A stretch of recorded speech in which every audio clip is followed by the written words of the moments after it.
What is up, wrestling fans? Welcome to episode number 712 of the Smark Moment Smack Talk podcast, Hot Tags of the Week. We're going to break down all the things that happened in the world of pro wrestling over the past few days. Unfortunately, some passings to get down. Obviously, you know that from the thumbnail. You know that from just being tapped into pro wrestling in any kind of fashion. TV talk, we got Slammiversary that we're going to be talking about, and so on and so forth. I'm your host, as always, Tony Mango, joined as always by Rob DeFelice. The question was always asked, what are you going to do when Hulkmania runs wild on you? But what do you do when it runs out? And we're going to talk about that. And Callum Wiggins. Brother. When it comes crashing down and it hurts inside, you do a podcast about that. Or, you know, the way that we do that with everybody that is passing in pro wrestling. And of course, that is going to be the main topic to hear today. One of the topics would have been, obviously, and we're still going to talk about it, Ozzy Osbourne passing, but 2 WWE Hall of Famers passing this week. And as we go along, we talk about this and everything else. We always want to know what you have to say, so make sure that you drop your comments in whatever fashion it is, whether you're listening to us on one certain platform or another. If you are on YouTube in particular, though, make sure that you hit the like button, subscribe, ring that notification bell, and get your email alerts set up for live show content like the SummerSlam stuff that we're going to be doing once that pay-per-view comes around next week. And of course, those things are completely free. It's a really great way to help boost this website, this channel, and everything. But if you have a little spare change, you want to toss it our way, those are some great options as well. If you click on the thanks button that is on here, then use that as like a little tip jar or something for this podcast. The join button on YouTube is the same as Patreon, patreon.com/smarkoutmoment. And if you are on the $1 tier, awesome. $5 tier, even better. Pick your poison tier. You get to request something specific that you want us to do. The Darkcast tier, of course, then you would check out the most recent episode of that, which was the DC versus Marvel. Not really DC versus Marvel. It's more DC and Marvel thing that I had been working on before. I had a breakdown of like what I was planning to do for this King and Queen of the Ring concept of Night of Champions, being an all men's DC and Marvel event where I would crown a bunch of champions on that end. Evolution would have been a whole thing about the women's division on that. And essentially that's the breakdown of who I would have given the King and Queen of the Ring, the mid-card title, the world title, and the tag team titles to, and why the concept didn't work, and, you know, the issues that I had along the way, and why I am not pursuing that as much as I had thought that I was going to originally. So if you are interested in stuff that would normally be over on like the Fanboys Anonymous side of things a little bit more, not the Fantasy League, brought up the wrong graphic there, the fanboysanonymous.com stuff that I really just I've been putting on the back burner and I really want to get more into, that is something that you should definitely check out. That's on the Darkcast side of things. You can only listen to that if you are a member of the YouTube channel or Patreon. But another thing that you could be doing is hopping over to our Discord. That is just a free space for anybody to chat it up at any point. So go ahead and join that if you are interested in being a part of that crew. And as we get rid of all these plugs and stuff out of the way, let's just start getting into the podcast. So obviously we are not going to wait to talk about the main topic here, and that is the passing of Ozzy Osbourne and Hulk Hogan. I will kind of pass this quickly on the Ozzy Osbourne side of things. I don't think that we're going to have, I mean, we're certainly not going to have as much to talk about with Ozzy Osbourne as Hulk Hogan, but personally, for me, Ozzy Osbourne as a WWE Hall of Famer is just another one of those celebrity things that, like, he's done stuff over the years. You know, he had been on the show multiple different times. He was a guest host for Raw during that era with the celebrities. He was his music was used for different pay-per-views and everything. Inducted into the Hall of Fame during the worst time to be inducted into the Hall of Fame as part of the 2020 to 2021 class, where they just didn't really let everybody do anything because COVID and all. But I'm not a big music fan as it is. I've said this a million times. Like, I don't follow musicians. I don't even know what a lot of musicians look like from my music. It's just like, I like the song. That's all that matters to me. Ozzy Osbourne's not a character that I know too much about. Like, I know he bit the head off of a bat. I know I've seen some episodes of the Osbournes. I've done impressions of Ozzy before, like, you know, but I couldn't get into like the minutia of him. And I also am fully aware that I cannot appreciate his contributions to the music industry as well as people that study those things and really know much about that. I know he obviously was very influential and he was a huge star and, you know, all the like basic things you can know about that, but I can't get into like the specifics of, you know, Paranoia was this big of a song, or, you know, Crazy Train influenced this and that and stuff. He's got some good music, and he was an interesting celebrity. He was one of those types that, you know, he made an iconic visage of himself and carried over into many different aspects of pop culture. So as far as Osbourne is concerned, I don't know if there's any like negatives and stuff that I'm not like unaware of. I saw some people being like, you know, he wasn't a saint in his own right. I mean, that bat didn't deserve anything, obviously. But, you know, he seemed like he was an interesting cat. A man that bites the head off a bat and, you know, snorts ants for fun, not being a saint. I can't believe that. Snorts ants for fun? I think he did snort ants for fun. I remember hearing that story, or at least he did it at least at one party. I've heard the story of Ozzy Osbourne snorting ants. Huh. I can't imagine that really does anything. No, I think he just did it to be because what the fuck? Why not? Like everything else they were putting in their systems at that time in life, you know. Yeah. Ozzy was also a part of WrestleMania 2 in 1986, and he was ringside for the British Bulldogs, winning their first WWF Tag Team titles. Ozzy's iconic. He's a legend. He's, you know, one of the most inspirational rock stars of all time. He had a hard end with all the Parkinson's and stuff, but he lived his life to the fullest and didn't make it, like 2 weeks after his final performance? You know, I mean, that's the saddest part to me, is that he had just fully did the final show. But I'm glad it would be worse if he wasn't able to do it, obviously. Like, at least he was able to get through that and, you know, be able to have like a final performance, which is something we're going to talk about when it comes to Hogan. You know, I loved Ozzy Osbourne as a personality, as a performer. You know, I was a huge fan of his music. It breaks my heart that he's gone.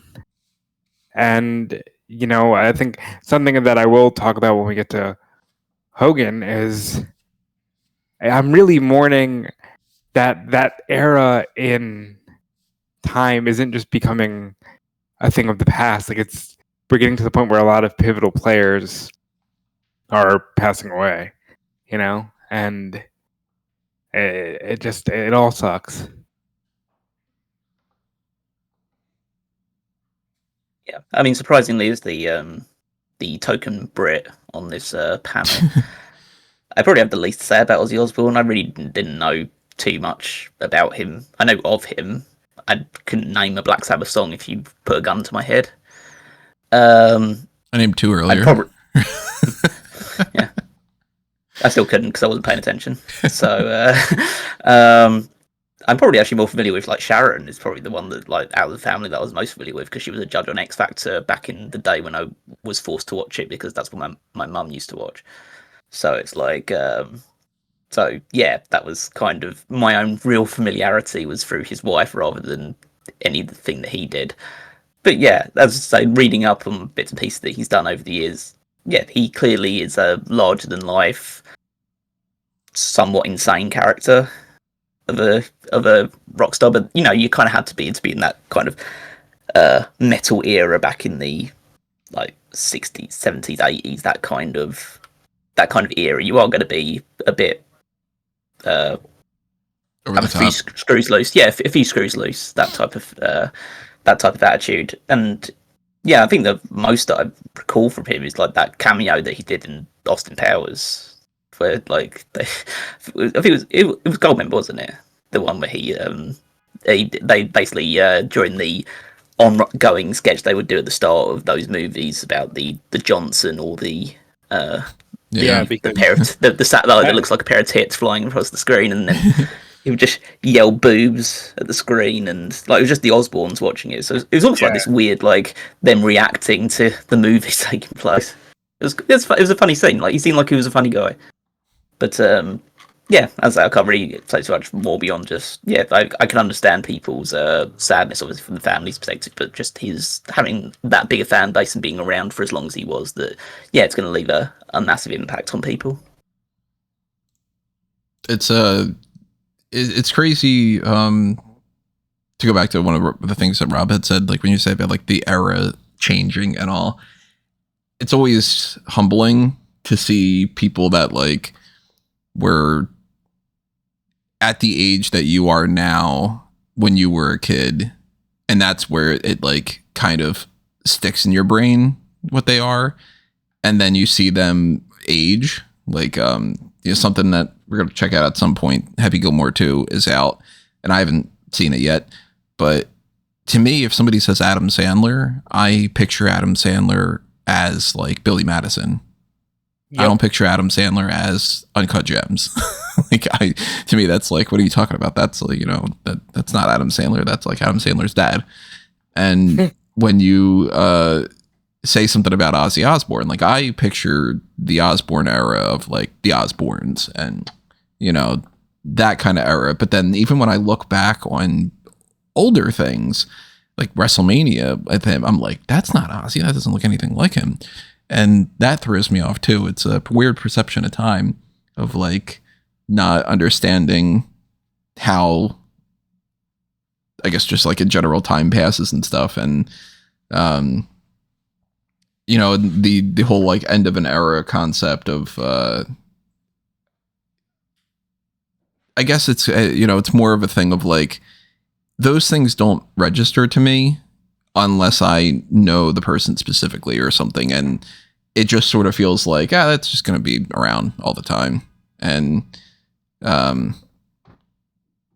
that is even more applicable when it comes to the next passing that we're talking about, which is Hulk Hogan. Like, not only is that something that we're more tapped into as wrestling fans, but, the character was the immortal Hulk Hogan. And by and large, he kept his appearance looking the same. Like we have an age gap between us, but like from when I was a kid, Hogan was immediately already 40.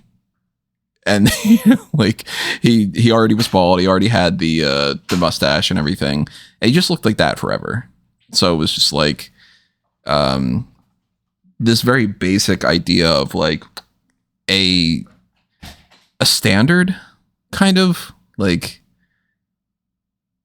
some things are immovable, and I mean, not technically speaking, but like, I think they lock in your brain in an interesting way.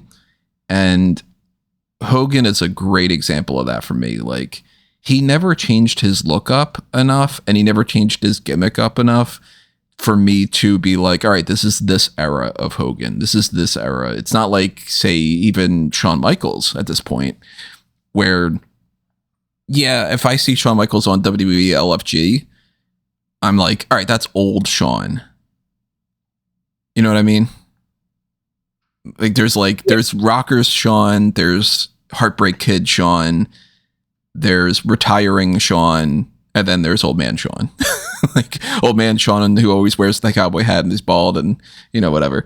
Not ragging on Shawn Michaels, but like Triple H is a great example too. It's like, all right, there's Hunter Hearst Helmsley, and he's doing the little bow and he's using the napkin on his face. And then there's Triple H with Degeneration X. And then there's, whatever, so on and so forth.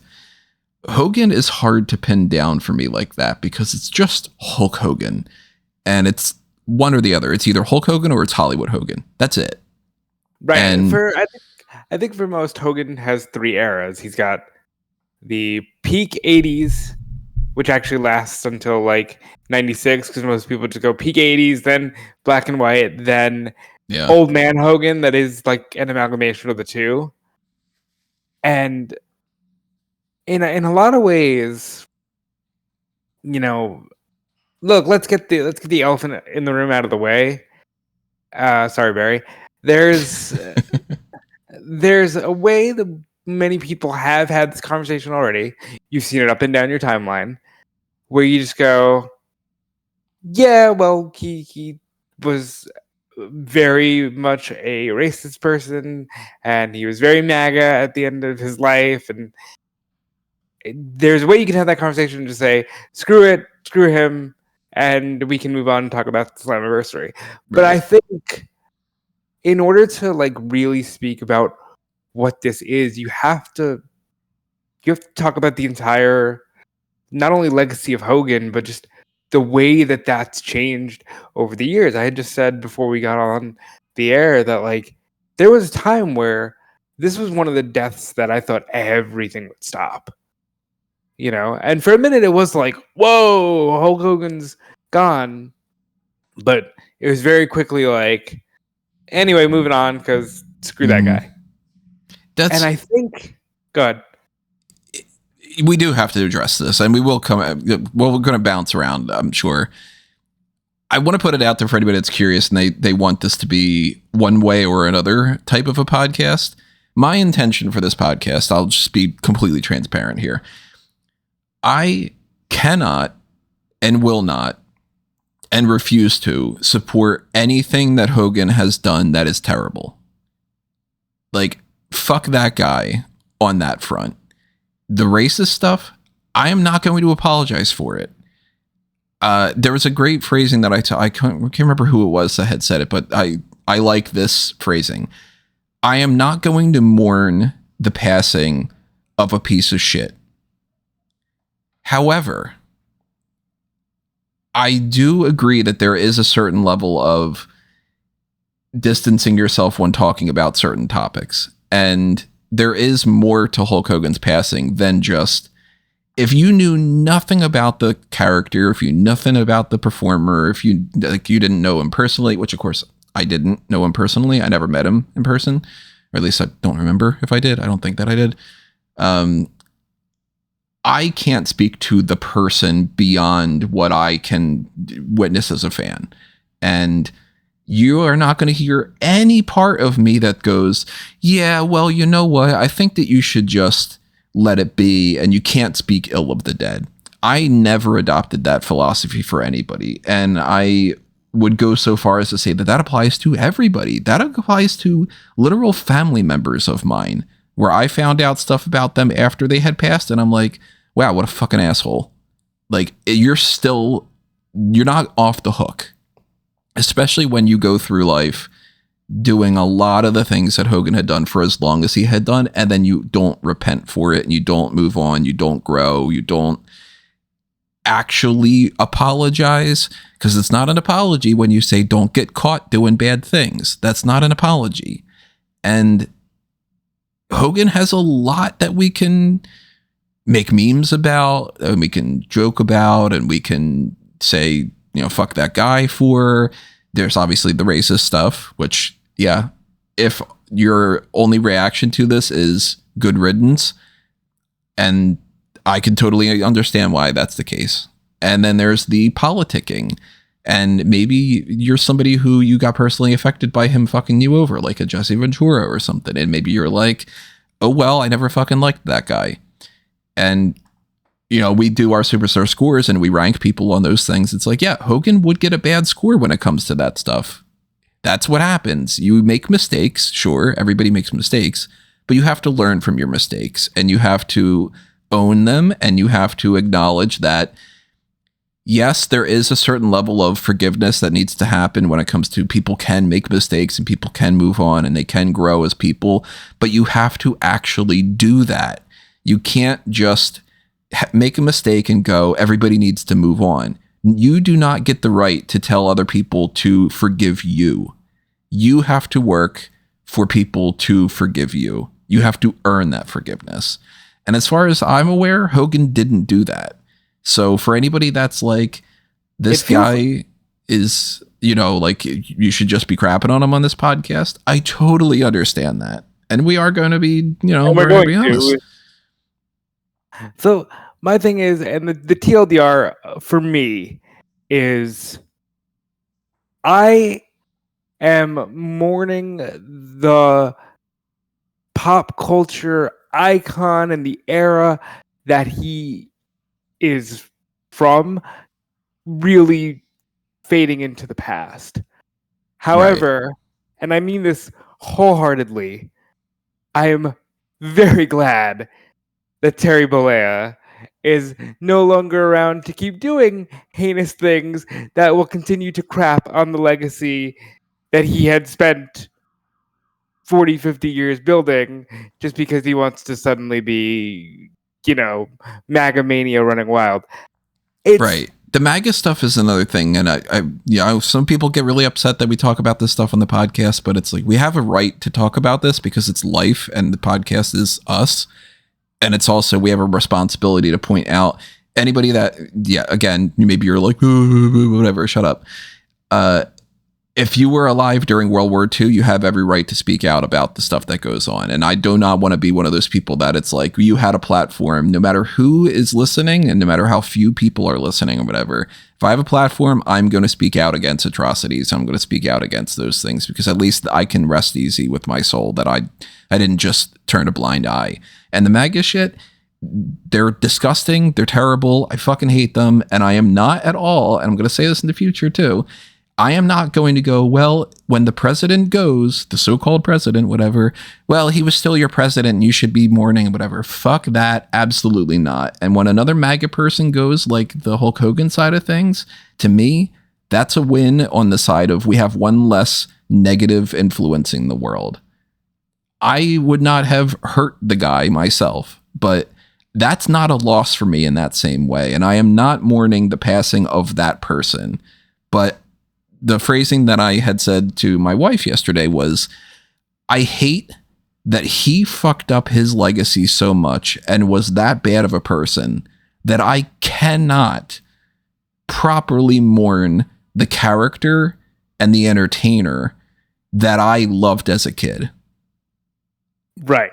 That's the way that I can approach this. And I'm going to talk positives about Hogan in this podcast, but I do not want anybody to conflate that and say that I'm advocating for what he has done on his personal life or any of that kind of stuff. I want to make that firm and clear. And I probably won't say anything more about the negatives. Realistically, what is it that I need to say more than that? But I wanted to put that out there because I didn't want anybody to think that this was like a rant podcast or a rave podcast. It's not like I'm going to be celebrating somebody's death. Anyway, I wanted to get that out because I was just like, I got a lot of people that are like, how are you going to approach this podcast? And it's like, it's complicated. Callum, go ahead. I know you haven't said anything yet. Well, I think in order to, and I guess we will get into talking about different aspects later on, there's a difference between the character, the nostalgia that people feel when you discuss Hulk Hogan, who is legitimately one of the 5 most famous professional wrestlers in, like, entertainment history. Right. Like, someone who is...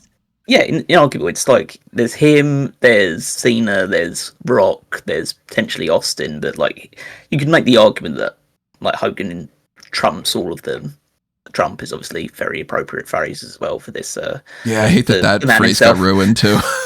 But I think that, yeah, there's a difference between that character that I can totally understand people being upset because that was a huge part of their childhood, their wrestling fandom, such a larger-than-life character. So I can understand the loss of that iconic figure in their childhood and their development as a wrestling fan. So you set aside Hulk Hogan, because there's Hulk Hogan and there's Terry Bollea. And one of them has a huge penis, one of them doesn't. So, he's not saying that out of context, anybody. If you're unaware of the whole thing, like, it's actually a thing that has been said before. Listen. Anyone who's not like au fait with like the Hogan stuff outside, like the person, the Terry Bollea stuff, like just spend like a day on the internet and you'll find everything you need to know about that stuff. Like, it's not hard to find. It's not buried away. Go down the rabbit hole of all the things that he said that he did that he didn't do, and yeah. In terms of like Terry Bollea the person, and from everything that you kind of hear about it, at least like, you know, there's a lot of people in the wrestling industry that you are understandably upset about this because they were his friends, they had like they were more of his confidence, thing along those lines. But then you could also look at people like Iron Sheik that were never ever shy about saying how much they fucking hated Hulk Hogan right up until his death, pretty much saying any opportunity, fuck that guy. And I think it kind of, my thoughts about the Terry Bollea thing could probably be summed up with this tweet that I saw and liked. Hulk Hogan might have been a union-busting racist who did untold damage to the wrestling industry and palled around with open fascists, but you can't say that he wasn't committed to fantasizing about fucking his own daughter. So, you know, that's kind of what I'm. So it's not like I'm making jokes, because at the end of the day, he was a bit of a joke. So I don't. You just said that out loud, and a weird thread just entered my brain with him, the president, and a certain VKM. It's so almost like, you know, misery loves company, and it's almost like there's warning signs, and it's almost like when everybody supports somebody that has those kind of things, then they go, I'm surprised that they were like everybody else. It's like, oh, you fucking idiot, like that kind of, you know, whatever. But sure. I feel an ability to make those sort of references, because fundamentally, by the time I started watching wrestling properly, like, it was way beyond the Hogan peak. Beyond the point, like, by the time I was watching wrestling, he was an old man coming in for sporadic runs. And, you know, you go back, because everything from WWE was littered with his history, so you find that stuff out eventually. But I have no emotional connection to, like, the Hulkamaniac that told us to eat our vitamins and say our prayers. Like, I never gravitated towards that. And he's the complete antithesis of what I believe is a good professional wrestler is. Like, just from everything. He's all show, no go. That is just the fundamental thing. So I don't have any connection to him in that regard. He's never going to be... He's an icon for pop culture reasons, and I totally understand that rationale. For me, I would never consider him one of the greatest wrestlers of all time, because he just couldn't wrestle, and that's just a fundamental fact. So, yeah, it comes down to, I can appreciate and understand people's idolization of a character that was kind of the encapsulation of Americana in one 6'6", jacked, bald man that's like, was, you know, that defeated all of the monsters and enemies that WWE threw at him in a cartoonish, large-than-life superheroic way. That is totally understandable for a fandom of kids and adults that would just, you know, love to see that kind of story and that superhero-like presence. But I can also, at the same token, and this is where the issue lies in, like, the online and offline reaction to all this stuff, is that you need to be able to balance that out with, people should be able to understand people's, like, grief over the loss of this character, but also people's either celebration or apathy towards a guy who was racist. He was a racist, and he was a politicking bastard, and he was a fervent Trump supporter, and all of these horrible things that you can accuse him for. Someone who, as Tony rightly said earlier, was completely unapologetic about being a racist. And yeah, like, you can't even say that it was like everybody's said something at some point in their life that can offend somebody. Everybody's said something at some point in their life that they regret, or that they can move on from, or that they, you know, they might have directly bullied somebody, or they might have directly hurt somebody. They might even hurt somebody physically. And, like, you can move on from these things, but it's not an apology when you say, I'm, you know, probably going to be punished and brought back and reincarnated as a black person, because that's a punishment for me, because everybody's racist and I am racist and we're all a little racist and whatever like that. Like, that's not moving on. That's not growing as a person. Well, and a great analogy that I had when I was talking about this with somebody else too was, I was like, the way that I look at Hogan this era and all is the same that I look at Kevin Spacey. At one point in time, Kevin Spacey was the best actor. And I was like, oh my God, if Kevin Spacey's in this, I'm going to see this because he is amazing. And he seems like a cool dude and all this other kind of stuff. I can't support Kevin Spacey after the stuff that had come out of him being a terrible person. And I don't miss Kevin Spacey as an actor in the sense of I miss that guy, but I'm like, man, I wish that Kevin Spacey wasn't a piece of shit and he could have been a good actor in all these other movies since then. And I wish that I could celebrate Hogan. I'm going to try to, but like, because I do have a connection. Like, you didn't grow up with Hogan in that era. And that partially, I think that might be part of the age gap between us. It's not crazy, the age gap, but it's enough. Like, when you're a kid, 2 years can be a big age gap in something. There's a difference between people that are a year or two older than I am that are like, I never got into Pokemon or I never got into Power Rangers. And it's like, God, that spoke to an 8-year-old or whatever, more than a 10-year-old. I said it before in this podcast before. The first Halloween that I'm aware of is me dressed up as Hulk Hogan. And I wrote up a list yesterday of what I tried to make it a top 10. I was going to try to do a little top 10 list of, top rope list of some kind. It's not worth doing a whole episode for, but if we do, I'll come back to this podcast another time. But the 10 or so names that I would attribute and say, these are what got me into wrestling in no particular order: Hogan, Savage, Jake the Snake Roberts, Ultimate Warrior, Mr. Perfect, Shawn Michaels, Undertaker, Bret Hart, Yokozuna, Roddy Piper, and Razor Ramon. Like, that is my early 90s when I'm forming, I was born in 87. So it's like, when I'm 2 years old, I don't really know much of what's happening. But that early 90s, going back and watching those old tapes and watching the 1994 era when it's happening, like live, and being able to be like, oh, I have a journal entry that I wrote as a kid for WrestleMania 12, like that kind of era. Hogan was a huge part of that, and I wouldn't be a wrestling fan if it wasn't for Hogan. But then you get into the other stuff. So anyway, continue, Gal. Sorry, I derailed you a little bit there. No, it's totally fine. There's really not much else that you can really say. Well, there's loads of things that you can say, realistically. That's the kind of great thing about it. Even if you go into just him as a wrestler and the stuff that would go on behind the scenes, not necessarily like overly inherently bad things in that regard, but the politics and the backstabbing and this sort of.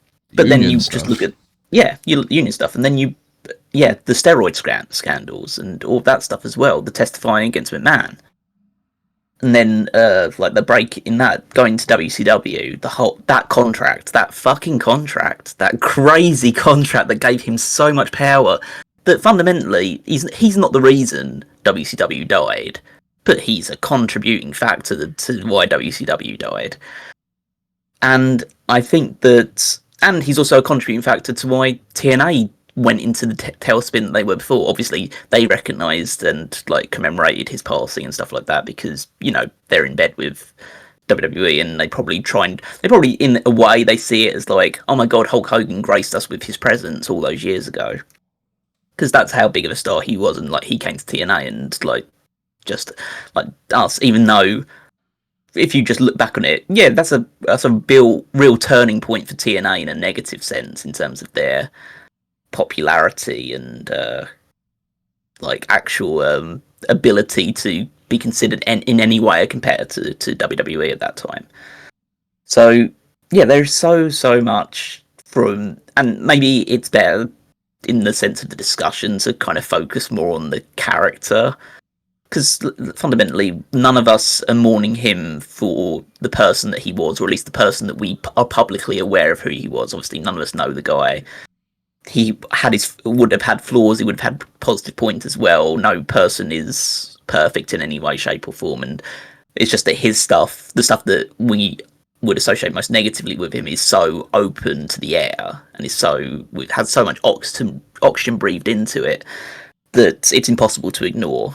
Like I say, not necessarily just the openness and real insidiousness of his racism, essentially, like you said, the reincarnation as a black family as a punishment, or just openly saying that he's a racist because he doesn't want his daughter dating seemingly anyone that's not him, but primarily a black guy, like an NBA star. And it's just like that's just so deep rooted.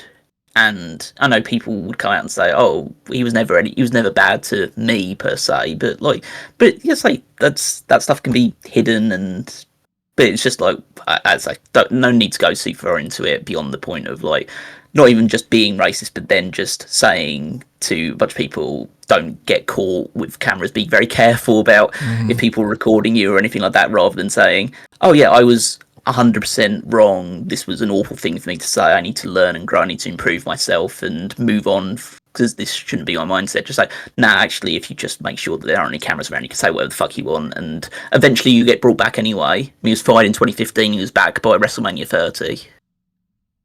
Was that actually not WrestleMania 30? There was like a few years onwards. Like, was it like 2019, 20, something like that? He was brought back eventually. Like, obviously, he was on TV this year, right? In which will be the well, not defining, but like the lasting memory of Hulk Hogan in WWE is him getting booed out of the building by a group of people promoting his beer.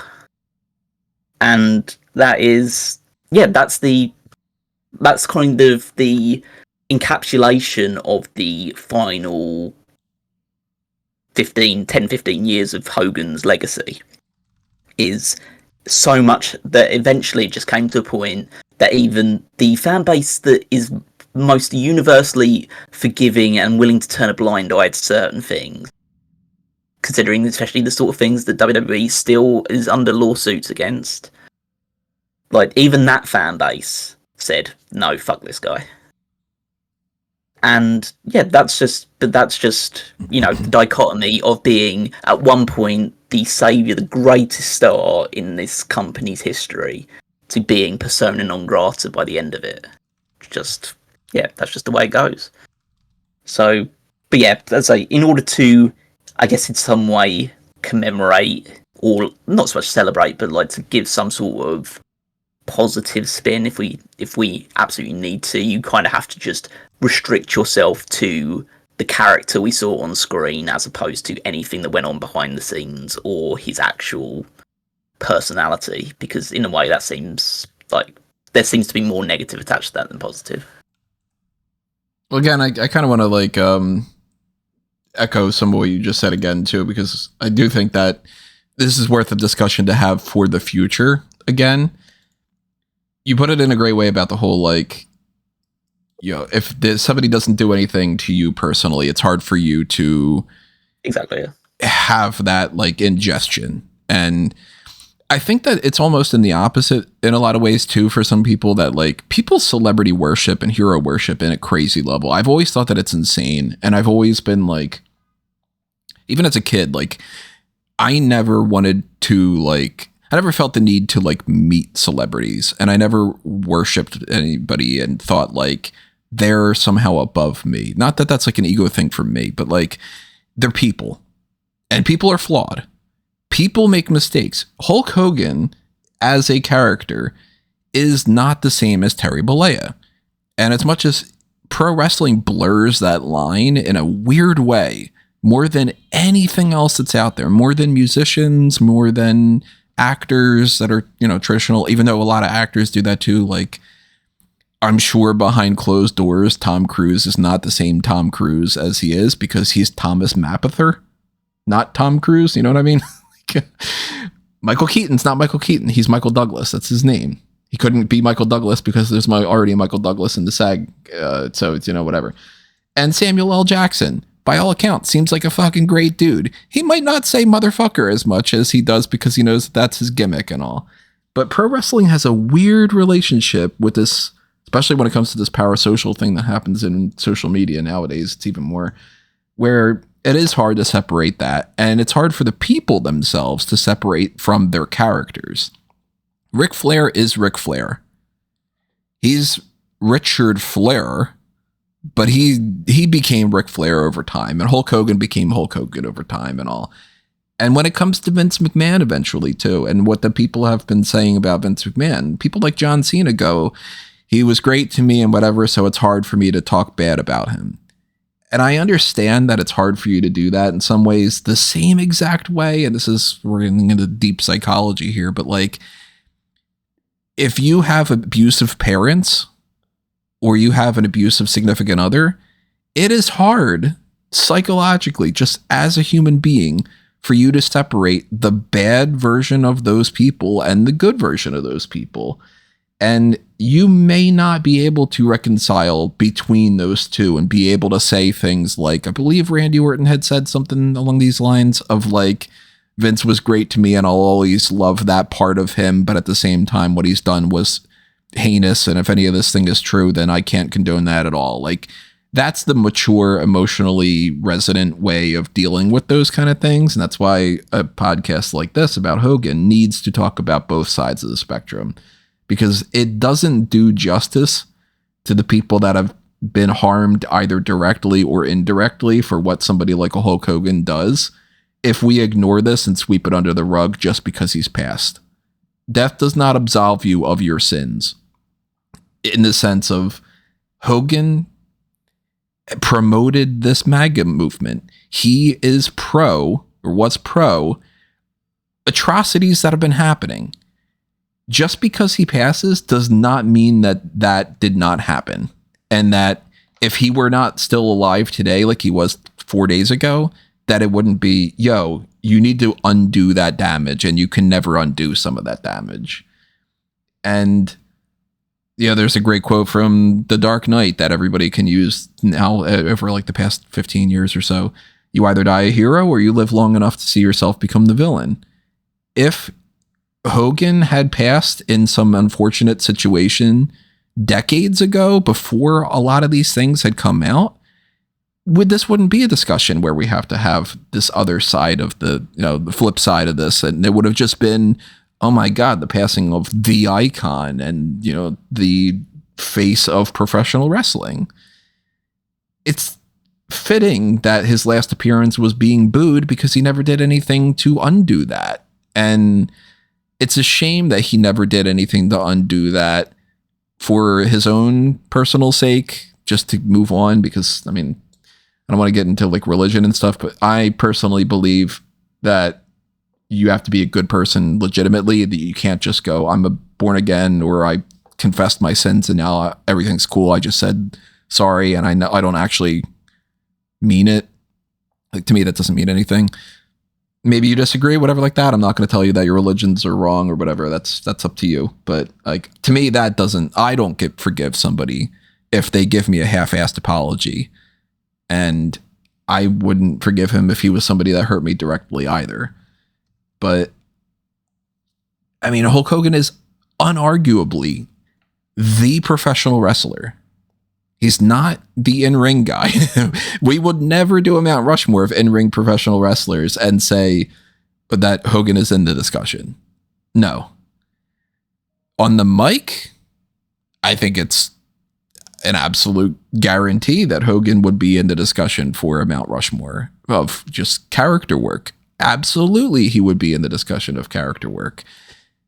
Popularity. Absolutely, he would be in the Mount Rushmore for that. Like, there's no debating the positives that Hulk Hogan had brought to the world of professional wrestling. And there's, the people that say, thank you for the house, Hogan, and we wouldn't be here if it wasn't for him and all that. Absolutely. But the same can be applied to almost anything else. I don't know if Babe Ruth was a good person or not. I don't follow baseball. Babe Ruth is one of the most famous baseball players of all time. I'm sure that baseball wouldn't be what it is right now if it wasn't for Babe Ruth. I'm sure there's stuff that Michael Jordan's done that I'm unaware of. He might be a complete asshole. I don't know. Basketball wouldn't be what it is if it wasn't for Michael Jordan. I don't even think that there's a debate when it comes to Hulk Hogan on that front. Like, you cannot write off his contributions because of what he did as a person. Just the same as you can't just go, oh, he was a saint just because he contributed very well to the world of professional wrestling. It's the Chris Benoit thing all over again. It's just a matter of the difference is one of them was a murderer and the other one didn't directly murder somebody, but he did other types of bad things. And I'm not going to say that they're on par with each other or that one's above the other or that, whatever, because hurt is still hurt. And that's something that needs to be recognized too. Like, there's big and little pain and there's big and little problems and there's all that stuff. But I don't get the right to tell anybody that they should move on from the things that bother them with Hulk Hogan. And I also don't have the right to tell people that they do not have the right to forgive the guy. So you're not going to hear that from me. Rob, I haven't heard from you in a while. Chime in. All right, Rob, it's actually on a phone call, I'm pretty sure. Yeah. So... I'll continue to chime in then. So yeah. All right. Well, let's try and get into him as like the actual performer, Hulk Hogan, like the guy who, as you say, transformed pro wrestling, or at least like popularized. I mean, as I say, there's a way to conflate it. There's no way of denying his impact and his legacy and his presence as just a pure performer. I think some people sometimes overinflate it to the sense of like, oh, wrestling was in bingo halls at the time, and Hogan comes in and changes the whole game. Because people like to rewrite history in that regard, and just like he was a big deal. They can't just say he was a big deal. They have to say like it was like he's the greatest to have ever done it, and he's definitely high up there in terms of just pure popularity and presence, and this whole rock and wrestling era, which helped the WWE just reach the heights that it did do in the 80s before everything started to decline a lot in the 90s, and that was a large part due to just Hogan not being around anymore, like moving to WCW. But yeah, he was previously in the AWA as a heel performer, but then turned babyface. They were essentially doing the Hulk Hogan stuff, and he was called Hulk Hogan there as well, to build up him to be their top babyface. Kept like having him close to winning the championship, then eventually, before he could win the big belt and maybe like help in the process, give a bit of a boost to the AWA, he's poached by WWF. Vince clearly saw the potential there. Pretty much within a month of him joining WWF, he is the champion, holds the championship for 4 years? Something like that. Yeah, it's close.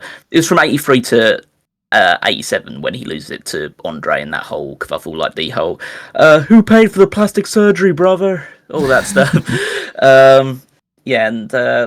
I'd say he main events multiple WrestleManias. Like WrestleMania, he's synonymous with WrestleMania because of, if anything else, like his collaboration with celebrities, all along that stuff. Like he is the poster child of rock and wrestling.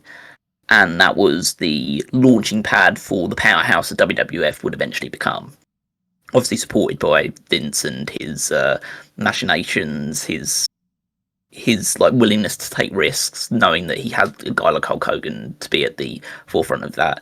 And he has like these, the legendary rivalries, the likes of Savage with the Megamaniacs imploding, and Piper was always his constant thorn in his side. Andre with that whole like heel turn as well.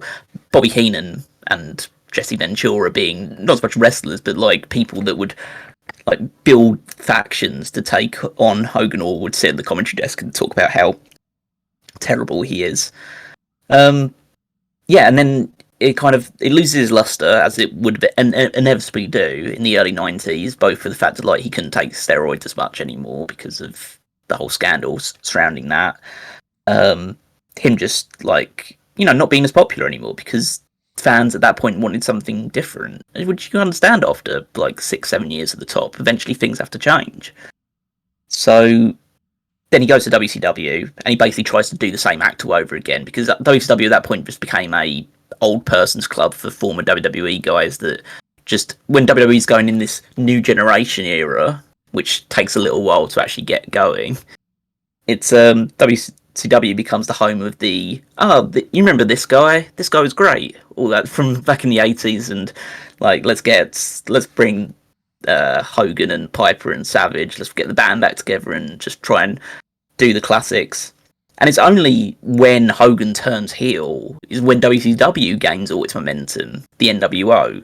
That's kind of like the two big things of his entire career. He was at one point the greatest babyface that wrestling history had seen up to that point from a North American standpoint, and then he becomes the biggest heel in a way, or at least the biggest heel turn. And as you say, he doesn't actually change his character that much. But that's not really that difficult because his character especially towards the end of his WWF run, was also a bit of a heel. Like he would, we always bring up the Royal Rumble from '93 and Sid Vicious, '92, sorry, and Sid and that elimination, and then and screwing over Brett and Yoko at the end of WrestleMania 9 as well. It's like, yeah, this guy was a bit of a dick towards the end of it, but it's, the babyface dick, and then he goes to WCW. Then it's the start of the big cool heel faction with the NWO. He flip-flops between that and his like going back to the red and yellow every now and again. And then it just becomes, it becomes the old man's club. He becomes an albatross over at WCW's neck because he has creative control. That don't work for me, brother. Now in the lexicon of wrestling fans worldwide because of everything that I love. The I say, I don't, again, not speaking ill of the dead too much, but the meme that became attached to, like, whenever someone says, like, it was his old TNA wrestling theme. You must have seen it on, like, Twitter or Reddit or anything along those lines, where, like, someone just writes something about, we need you to do the job to some wrestler, and then someone just replies with the gif of the Hogan TNA theme, just says, yeah, that don't work for me, brother. Right. And that became just like, that became like his whole WCW thing became synonymous with that. This idea that he was a backstage politician, but because he was just so long in the tooth, and it wasn't just him, but he was definitely a main feature of it. That there was this old man's club that just would never shift away from the top of the WCW card. Yeah, he would do, like, the odd job to Goldberg, obviously, in that famous match from the Atlanta Dome and the Georgia Dome, should I say. And then, he'd put over Billy Kidman by DQ occasionally or anything along those lines. But, he would never shift far from the top. You got the whole Bash at the Beach thing from 2000, that infamous moment with the work shoot thing with Vince Russo, and then him calling him bald, and that turned the work into a shoot, and then everything just goes crazy beyond that point. And I guess in terms of his later stuff, you always look to Rock Hogan, WrestleMania 18. That's probably the last truly great moment of Hogan's career, I'd say. I know obviously we can talk about the Michaels match, but that's great for, like, meme purposes and us being like, oh, that's so funny, that match. But it's a true, like, almost like just a complete opposite to his final appearance we were talking about a little while ago. Like, this was a fan base that just revered this man, whether he was supposed to be playing a heel in the match, whatever. There was a group of people just saying, he is the reason why we're here. He's the greatest wrestler, wrestler, quote unquote, the greatest sports entertainer, let's put it that way, of all time. And just seeing, like, that match is the encapsulation of a vibes match. In ring, didn't matter. It didn't matter what they do. They could have just sat in headlocks for the entire time if they wanted to. But it's the idea of just the reaction to it, the atmosphere, the crowd. It's something that I think anyone, regardless of your, I guess, your attitude towards Hogan and the person that he was, you can't really help but get swept up in the atmosphere of that match. And that's probably, like, the main thing that I recognise Hogan for, beyond, like, you would see the clips all the time, like him slamming Andre at WrestleMania 3 is, like, the iconic clip that started, like, every broadcast of WWE shows for a very long time was that slam. And it's like, they begged it into the history of his legacy. Like, that is the moment that we became who we are today. So yeah, as I say, there is so much. And I'm just kind of like skimming the surface, almost giving like a bit of a mini biography of, like, the stuff that he's done. But you could dive into any aspect of that. But as a performer and as a character, there's hardly anyone that's had as an impactful career on multiple fronts as Hogan has. So, hi, I'm back. Yes, Callum laid out a lot of the history with Hogan very well. I think something that gets not swept under the rug, but kind of absorbed into the whole idea of the Hogan run is just how different the first 3 years were and how much everything changes after the body slam. Because Hogan 84 to 87 is a lot more of like the rock and wrestling era and the oh my god, brother, we're on MTV and all that stuff, right? And then it becomes an actual cartoon. Like, and granted, the literal cartoon with Hulk Hogan's Rock and Wrestling was during the first portion of his run. But after the body slam, he becomes almost a caricature of Hulk Hogan, and that caricature is what carries him through the next 30 years. The say your prayers, take your vitamins, all that stuff. But that body slam, it is important. It's not what it was. It's not what they sold to us as far as like the first time Andre was ever slammed or the first time Andre was ever beaten. But it does say WrestleMania is a moment. And now we no longer need the celebrities. You can have a major matchup between two names like Hogan and Andre, and it matters. And this is kind of the part where I do mourn, because he's synonymous with modern wrestling in that sense, right? Like the Hogan era gives way to the WrestleMania era, which you can draw a straight line through to exactly where we are right now. And it's crazy to think that such a pivotal part of that is truly gone. Not that I never enjoyed a lot of the later stage Hogan appearances and stuff like that, but it was always like, okay, you can rely on that. And now we're really looking at a time where that's in the past. Now, for me, I was born in 93. So by the time I was born, Hogan's out of WWE. But I did grow up watching him in the NWO. I had the benefit of having VHS tapes, of watching him in his peak. And like, you understand a little bit of how much it meant for him to turn heel, but it's not until, and Callum can speak to this as well, that the era that we started watching and grew up in, people were like kissing the ground you walked on, as far as like the younger wrestlers, the fan base. Like, it became like Hulk Hogan is the wrestler. Like, he's the reason that all of this happens. And yeah, like a lot of that has been blown out of proportion. I think a lot of people now go in the opposite direction, try to downplay it because it was so blown out of proportion. But I'm 9 years old watching him, and Edge is in awe of him, and they're winning the tag titles, and Rock and Hogan, and you're watching this like moment that you understand means a lot because you understand Hogan's a big deal.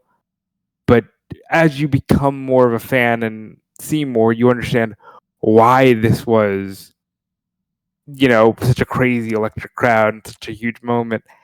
And I think he could have ridden out that legacy, and it would have been, wow, a sad day. One of the top stars in wrestling goes. And obviously we know that the stuff that happened afterwards. He tried to bite on Ozzy Osbourne's legacy with the Hogan Knows Best. Only gets there because Osbournes do so well with their show. And for a while that worked out for him. I watched the show and it seemed like things were fine. They clearly weren't behind the scenes. But he's a weird guy, because I think a lot of people now, it's so much easier to remember all of the negatives, right?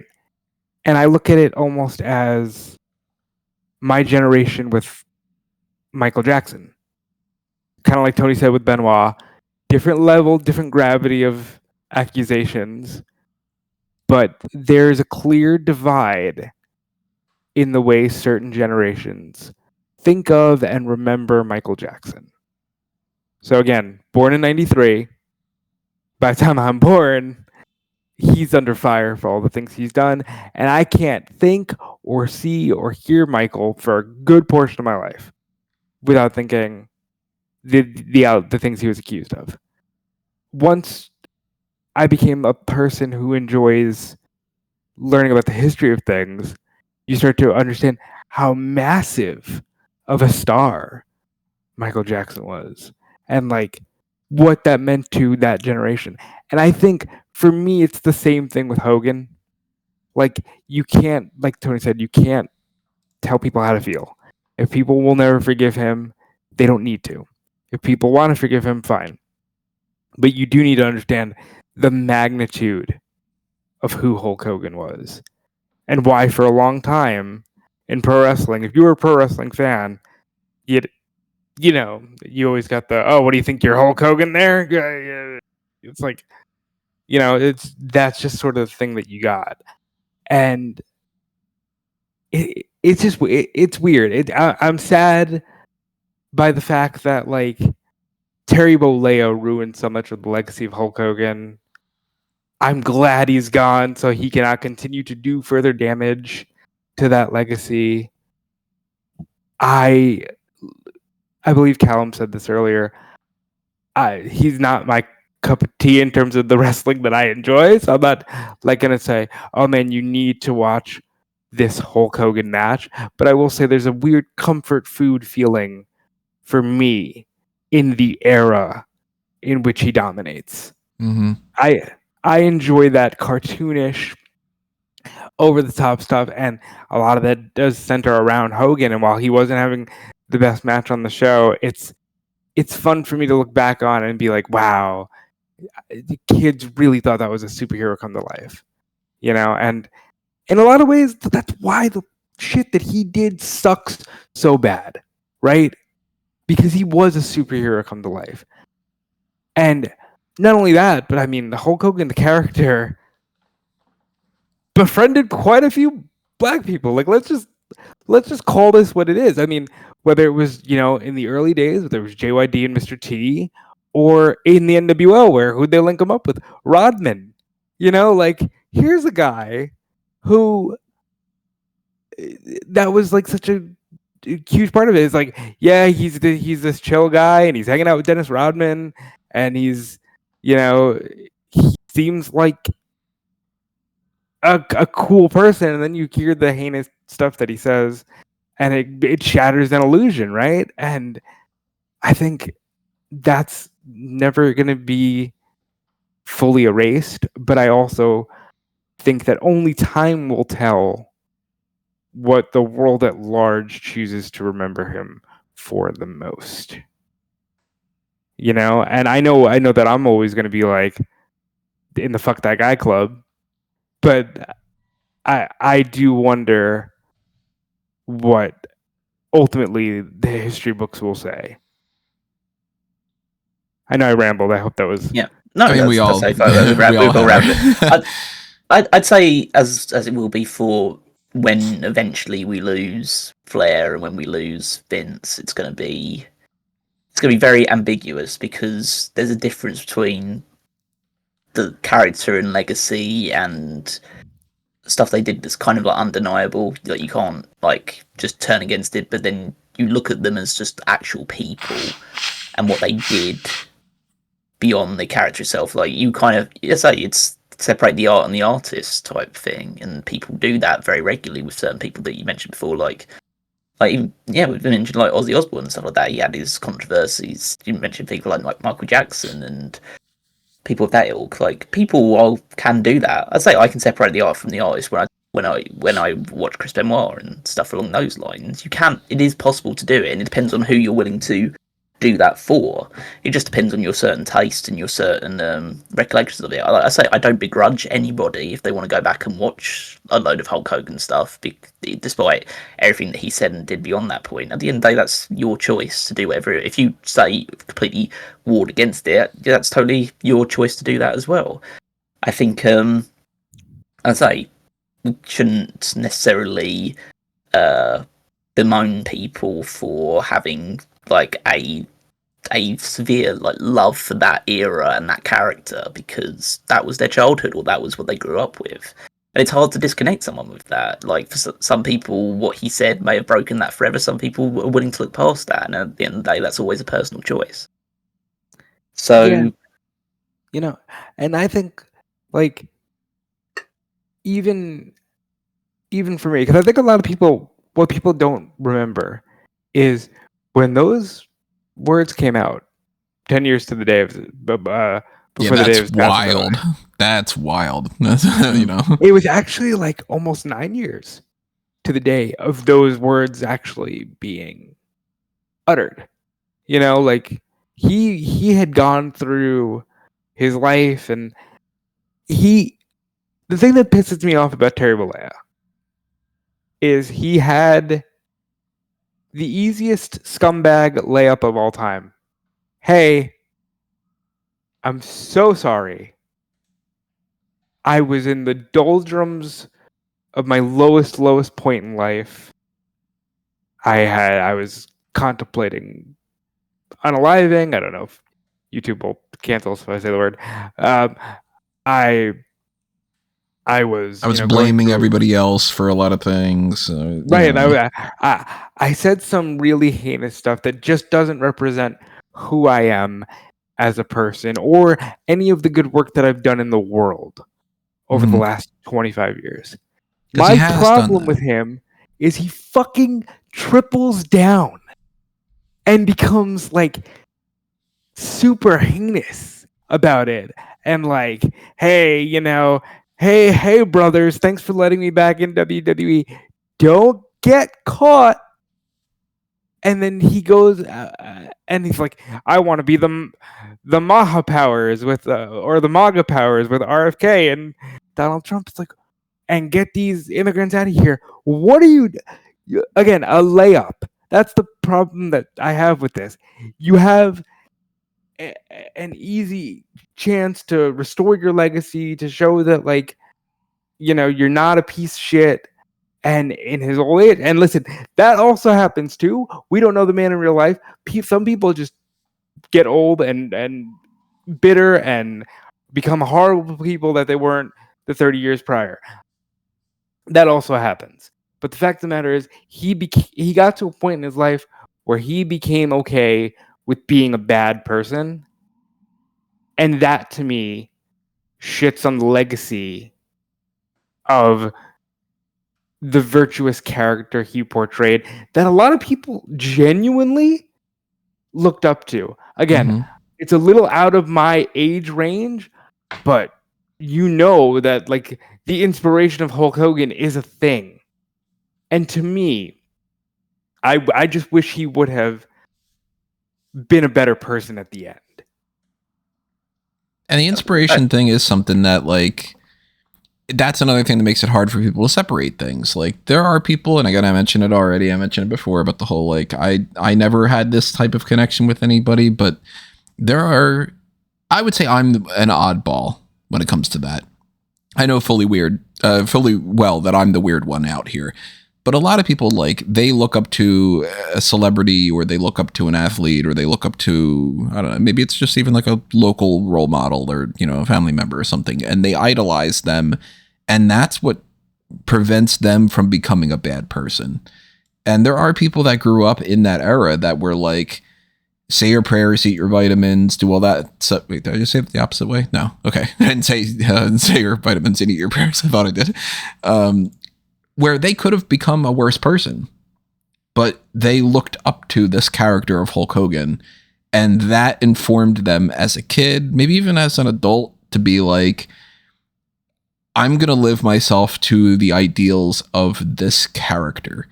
And right now we're in a time frame where we just got, not to geek out too much, but we just got Superman, the movie, out. If anybody hasn't seen the Superman movie, I recommend it. I think it's the best Superman movie that's ever existed, and I'm counting the Christopher Reeve one.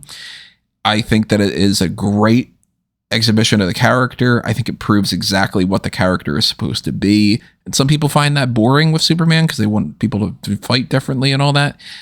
But to me, the character of Superman and the way that character of Hulk Hogan was in some ways are in some ways similar to each other, where it's an ideal that you can ascribe to be, but it's almost impossible to reach that point. But if you take something from that and you take inspiration and that informs you, or, you know, some people do it when it comes to the Bible. Some people do it when it comes to whatever it might be. It doesn't really matter. Whatever you take that lets you become a better person, there's value to that. And there's nothing that can replace when you lose that element. So there are people that are crashing out, mourning, and they're like, it doesn't matter what Hogan had done in his life, what Terry Bollea did in his life. Hulk Hogan's passing is difficult. And that's valid to have that kind of feeling. I feel a little bit of that, even without being somebody that would be, I can't say I'm a good person. I mean, I don't know if I'm a good person anyway. I'm the type of person that always thinks that I could do better. So, you know, whatever. But there are people that think that I'm a complete fucking asshole. I don't know. I can't say that. Dick. Yeah. I can't say that I'm hopefully a good person because of Hulk Hogan. But I'm sure that that was a benefit to me growing up, is having superheroes and having characters that were positive role models and influences. I'm sure that me watching the Ninja Turtles and having PSAs on the end of G.I. Joe TV shows and cartoons and learning lessons from reading Spider-Man comics and watching, I don't know, I mentioned Power Rangers earlier, like that generation and whatever. Like, I'm sure that I ingested those things and I took positives from it in the same way that I learned from the villain characters in things, that like, you shouldn't do this type of, shouldn't kick a puppy. You know what I mean? Like, it's a puppy. It's a regular sentient creature. And, you know, when somebody kicks a puppy on something, it's bad. That bad guy should be beaten up and thrown in prison or whatever. Like, it's all self-explanatory. It's all stuff that we're kind of waxing poetic out of things that if we wouldn't have said anything on this podcast, everybody would have known pretty much exactly what we're going to say anyway. But like, I do mourn the loss of the Hulk Hogan character, and I mourn that it didn't get the full scope and the finish that it should have because of this man's inability to be a better actual person. Because one of the things we always do here when we come to talk about people passing away and all is we talk about the one more match concept. And if it's a retirement or if it's somebody dying or whatever it is, it's the idea of like, okay, well, if you can fantasy book and you can do what we do with the mock draft, and we will have mock drafts in the future where Hulk Hogan comes into the mix here, and we'll treat it the exact same way that we've been treating it because we have to take everything into account. But if you were to magically have this ability to rewrite the fabric of history, and you can pull people in from different eras, and you can be like, all right, I'm going to take Hogan from the Hollywood Hogan era and make him the biggest heel, but it's a heel that people like watching because they don't realize that he's going to do this other stuff in X amount of years. Or I'm going to take the Hulk Hogan from the 80s and I'm going to make him my uber top babyface, and I'm going to rewrite history where he didn't say all these things and he didn't feel all these things and he wasn't on a political rally doing the stuff that he was, where you could attribute that to terrible people and all that stuff. I had written up a thing for Wrestling News where I said there's 4 people that would come to my mind about, like, I can either take Hogan from a better era, put him out now, or put these people in his era. And there's not much to say about some of them. John Cena's an obvious one. Cody Rhodes, I thought, was a pretty obvious pick. Roman Reigns is another. But man, if you could take Prime everything and you can just distill the universe into a positive thing, all the other elements aside, again, I'm gonna be, yada yada problematic, etc., etc. I put yada yada problematic in something recently. I forget what it was. It was like an article, and I was like, wait, nobody's going to know what this is. I'm very glad that I created that for us. Yeah, it's burned in my brain forever now. To me, like, man, if if you have all those things, how great would it have been to get Gunther versus Hogan? You know? That is a great choice, especially for a babyface Hulk. Like, you take the xenophobic era, because it's not the same anymore for obvious reasons. You put Gunther in, like, the 80s or very early 90s, and you have him up against Hogan with Gunther's ability in the ring. Like, he'd probably get the best match of most people, and the character itself. Like, people would go fucking crazy to have Hogan beat Gunther. It would have been probably one of Hogan's best matches as well. By the way, I don't know if we had said favorite matches, but mine is the one with Vince, actually. So go figure. That's fucking problematic all the way around. That's the most fun I've ever had watching a Hulk Hogan match. But if I had to do one more match, and to say you didn't say Austin. Austin is another obvious one. True. I think about it and I go, imagine if we could take the idea of what Hollywood Hogan was going to become, have him do that in WWE, and then you have the actual virtuous babyface that is Brett beat Hogan for a world title at some WrestleMania, maybe WrestleMania 10. Maybe the idea is Hogan says, I had 10 years, brother, I made this, and I did it all for the money, and all these kids can go fuck themselves or whatever. And Brett beats him, sharpshooter in the middle of the ring. Fighting somebody else like Luger. Yeah, like Yoko's fighting Luger or whatever. But like that would be amazing. Right? I think that's the idea that we never got Brett and Hogan in a real way kind of sticks in my craw a little bit. That's a phrase. I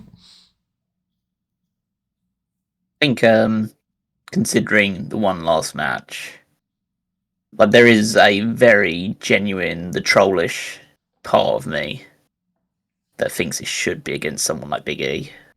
Or Bobby Lashley, like, maybe. Yeah, Bobby Lashley, MVP, someone of that ilk, just to if you're gonna say it, lean into it. Like, Shelton Benjamin, but instead of an I Quit match. Benjamin Shelton, you mean? Yeah, well, I was getting there. Instead of an I Quit match, it's a Benjamin stretches him until he says his name right. Yeah. But yeah, something like that to see what the sort of response could potentially be. I mean, if you are looking realistically, I think Cena's is the obvious pick, because that's, we had Rock Hogan, we had Rock Cena, so doing Cena Hogan would be like the full circle thing. I'd say it would just be your typical like babyface from one era against babyface from another era, and you just make a lot of money off of that one match. I'd say Hogan is not someone who I look back on to, let's say, the match quality or anything along those lines, but from my money and from what I saw and my own fandom, like, his greatest match ever is the one against The Rock, just for the vibes alone. So you try and recapture that with Hogan Cena. I think that's the best way they could do it. I don't think you get that same vibe with Austin or anyone of that ilk, even though they're similar. It's just because Rock and Hogan and Cena and Rock and Hogan, that kind of triumvirate, and like the guys that maybe I'm doing the Rock a disservice, but like the ones that aren't quite like the top in-ring performers, but the charisma carries you to untold extremes, and so it would just be another vibes match between. Best part of Rock and Hogan is the two of them staring at each other. Yeah, it's literally they look to the crowd. that was the best part of Cena and Rock as well. Right, yeah. To the moment those two stare at each other, because then the match had to happen, and it wasn't that great. There is something to be said for, like, all right, WWE. They talk about this vibes-based wrestling, and it doesn't get the peak of that is probably Rock looks one way, Hulk looks the other, and then vice versa. That is such a high moment. My favorite match is the Vince match, because what the hell are they? They're bringing out ladders, and Vince is doing a leg drop from a ladder, and you're just looking at this like 5 years ago, this would not have been remotely imaginable, and now this is just like, yeah, of course this is what they're doing. Why wouldn't they do this? I would say just for some fun, there's also the compulsive liar, Terry Bollea. Like the I can't tell a story without interjecting insane lies that I also just want to spotlight. Like every time he tells the Andre story, Andre's like 200 pounds heavier. Yeah, he keeps gaining weight, and the injury and he didn't help. is... Yeah, and he didn't help. Like Hogan had to deadlift him because Hogan had to deadlift him, and there was a big fear that Andre wasn't going to do the job. I mean, we didn't do Hogan a service here. We should have said that he's the reason why Ozzy Osbourne wrote those songs, because he wrote them originally with. That's right. He was just before he was about to become the guitarist for Slade, and like he was the bassist for Metallica. He was the he remembers when he was the one that signed Brock Lesnar, or like he Brock Lesnar right out of the UFC. Like, legitimately insane. They wanted him to be the next John Wayne? Like, what? No one wanted this, Hogan. Like, nobody's ever bought a George Foreman grill without thinking, I mean, this was supposed to be a Hulk Hogan grill. I believe that story right up until he says that they went to George Foreman because he had to pick up, because Hulk had to pick up his kids from school. Because that's not how deals work. No. If they wanted you, they'd wait for you to pick your kids up from school, Hulk. Like, yeah, they would wait an afternoon for this multi-million-dollar deal. Come on, like, and that stuff is like, that stuff's kind of harmless. Like, it's. I remember fighting Pride fighters in the 70s, brother. Yeah. Like, what? No. Listen, if this was the worst stuff that he said, then it's kind of understandable. It's like, okay, that's just him being like, just trying to enhance his own legacy, being I mean, he's a professional liar. All sports entertainers are professional liars. Not to professional wrestlers, should I just say, in general. That's their occupation. You're a professional liar. So, like, it'd be harmless grandpa shit. Yeah. And Bryan Danielson lies all the time and all that other stuff as well. Like, he's probably as famous for that now as he is for his wrestling itself. The fact that he'll just say stuff and people are like, yeah, I can't believe a word that Bryan Danielson says. I can't believe a word that Cody says. Cody. But there's a great thing that Damian Priest was like, Cody bullshits people even for things like he'll convince them all to order pizza, then he goes and eats a steak. Like, if that was the worst bit, we would just say, oh, like Grandpa Hogan, remembering all that stuff. But, there's all the other stuff that we mentioned before. Don't need to relitigate it. But I think it's hysterical. Like, it's funny. Even he releases music talking about how he was at Wembley Stadium for a sick kid, and it's like, Hogan, you weren't on the fucking card, brother. What are you talking about?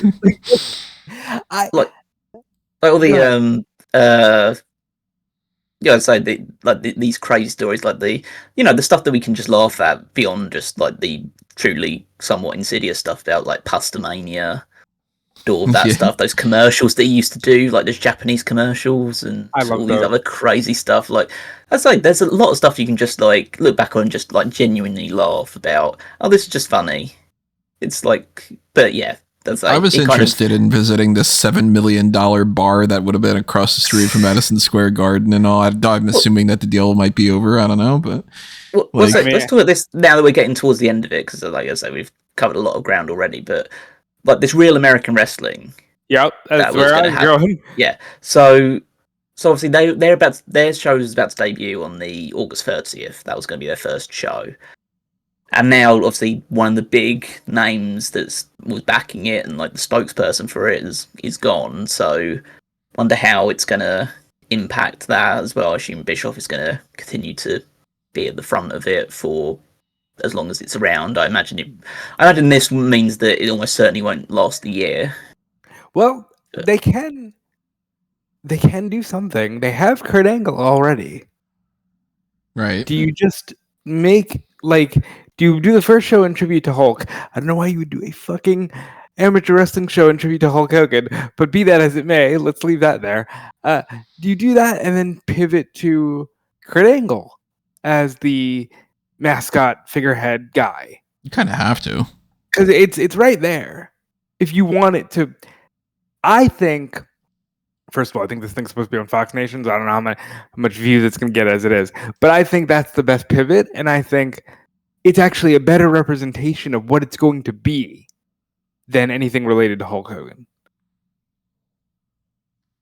Anybody have a favorite Hogan performance outside of wrestling? Like No Holds Barred movie or like Three Ninjas or something along those lines? Or Mr. Nanny. Mr. Nanny, like Yeah.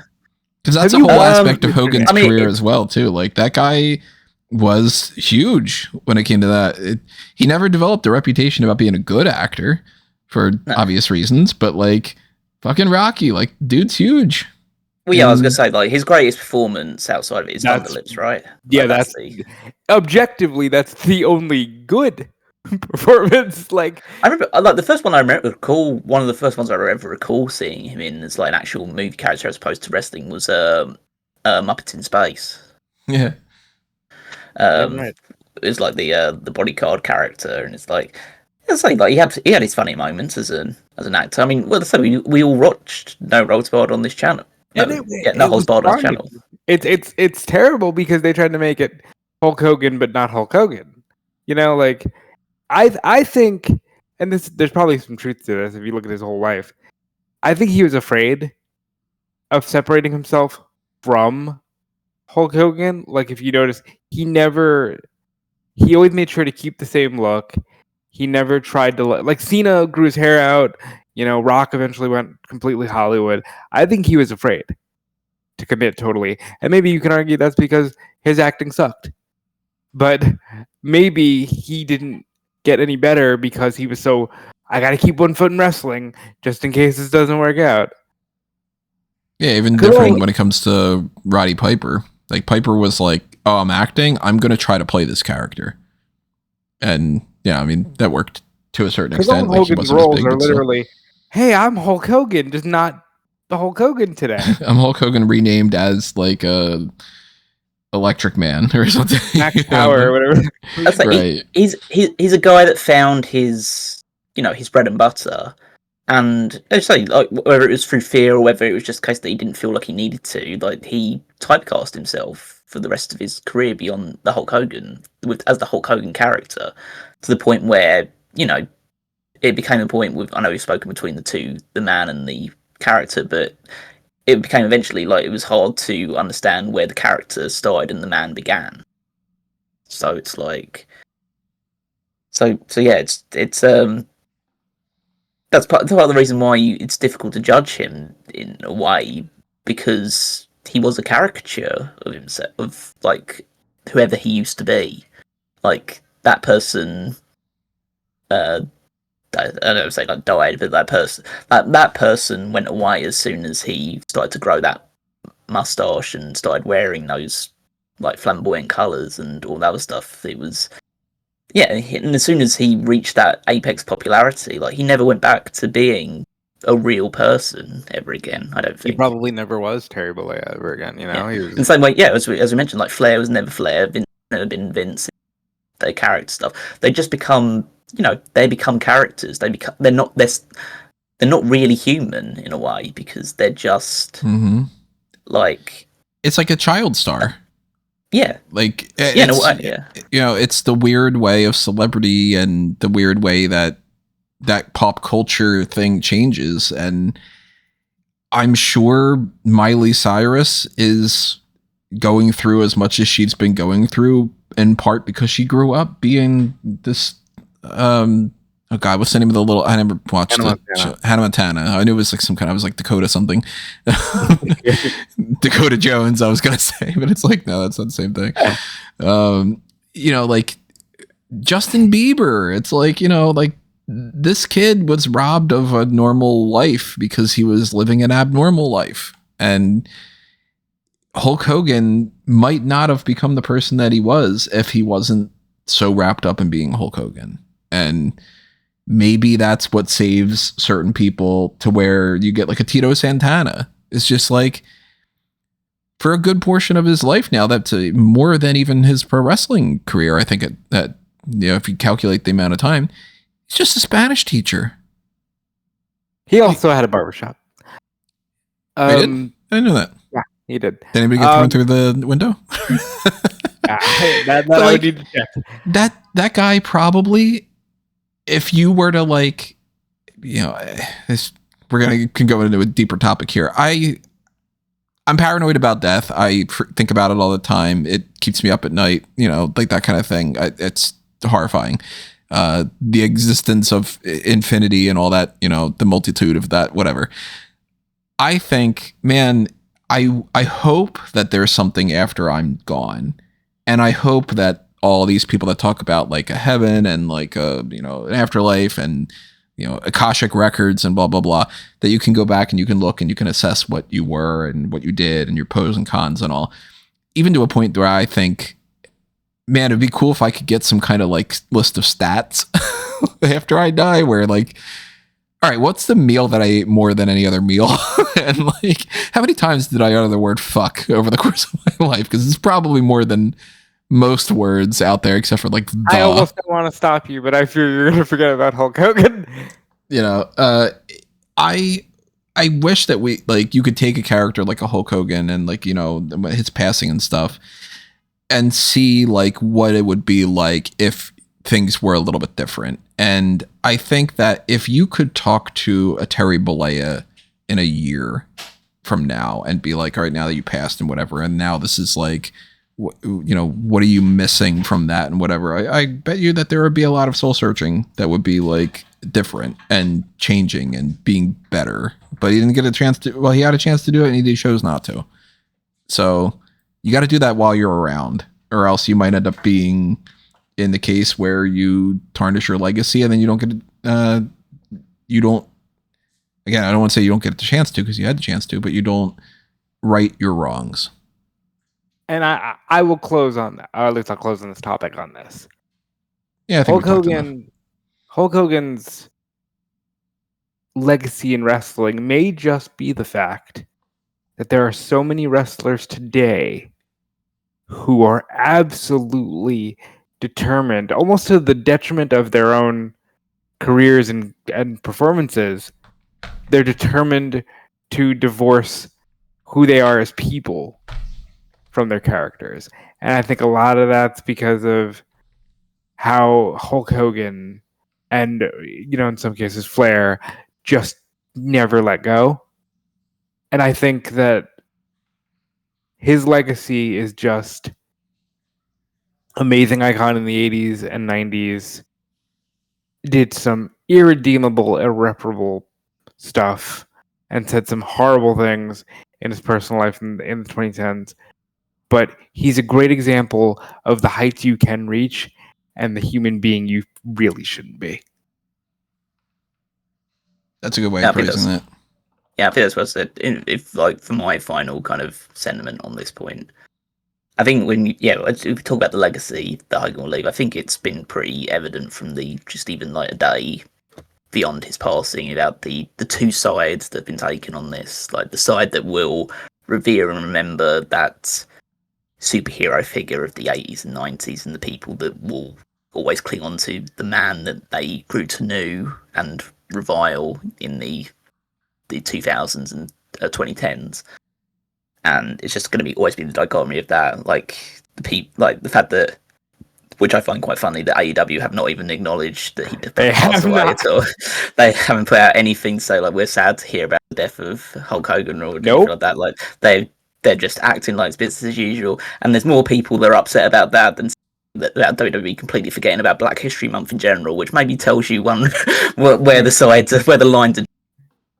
I think it's that will be Hogan's legacy. Is it will always be this. I don't think it will ever be mixed, or it will ever be like we've taken a bit of a balanced view, and there will be some people that do that. But I think on the whole, you'll either be on one camp or the other, and that will just be what his legacy ends up being. He'll either be the hero that took wrestling to the stratosphere, or he'll be the racist, lying, like dickhead that he seemed to be in his real life. So tell us which one he is in the comments below. There's which no one real are you voting transition for? to get out of this, so Get out your phones and vote now. Yeah. So what we'll do is we'll take. Okay, that's a breath. Now let's move on to a completely unrelated topic because we do have other hot topics we do have to talk about. Gabe Kidd's pulled from the G1 Climax due to an injury. What's going on with that, Cal? Wait, is he fully pulled? I thought he was going to come back. Yeah, he announced in today's show that he's like pulled out of the G1 due to whatever injury he has. Well, yeah, this whole, as I expected it potentially might be, this whole G1 Climax has been snake bit seemingly from the beginning. He got injured after his first match with I think it was Zach, wasn't it? I think he had his first match with. I think so. And yeah, and since then it's just been like, it starts off badly and gets worse and worse.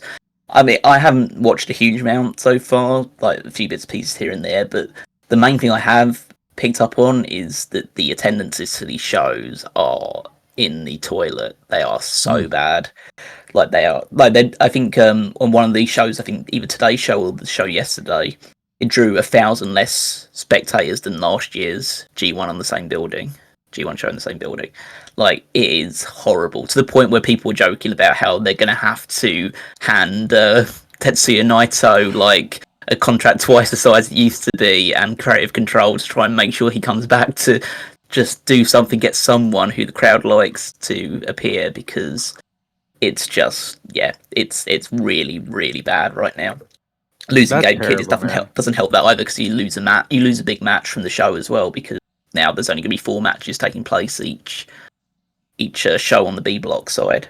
So yeah, it goes from bad for worse to New Japan. Like, the worst thing now could potentially be that Tanahashi suffers some sort of severe injury in the retirement tour's cancelled. Yeah, and the retirement tour's cancelled. He can't compete at Wrestle Kingdom, and so and then that's the point of saying, yeah, like, it's almost like the dog meme of seeing in the fire, just saying this is fine. It's fine. Yeah, but it very much isn't right now. So yeah, that's your kind of as a general G1 update, I'll just say as well. Currently, joint top of the A block is Evil, Boltin Oleg, and Yotsuji, and then topping block B, in what I assume is a surprise to absolutely no one, is Yoshihashi, who is undefeated. What? Okay. Yep. So maybe they're going with the same thing last year, because last year they had Hiroki Goto go Super 4 and he was a tag team champion guy, and now they just saying, okay, let's just do the same thing with his tag team partner and just have him go on a big run as well in Block B, because they are just clinging to literally anything right now that might get a bit of interest. So what you're saying is it's not building up to a powerful G1 climax, it's just edging, and it's just gonna yeah. Well, I mean, I guess one of the funny things about it is at the bottom of the B block, alongside Gabe Kidd, who obviously can't compete and is on 0 points, the two above him are Shingo Takagi and Zack Sabre Jr. You know, the world champion and one of the most recent challengers for the world championship. Okay, so we're just all right. Yeah, that sucks. Okay, I'll head out. I remember when these were like, oh man, you gotta watch the G1. Here's all the magic, and it just doesn't feel like that. No, and that sucks. But maybe it'll pick up in the next week, or maybe it'll be even worse. Who knows? That's the beauty of it, really.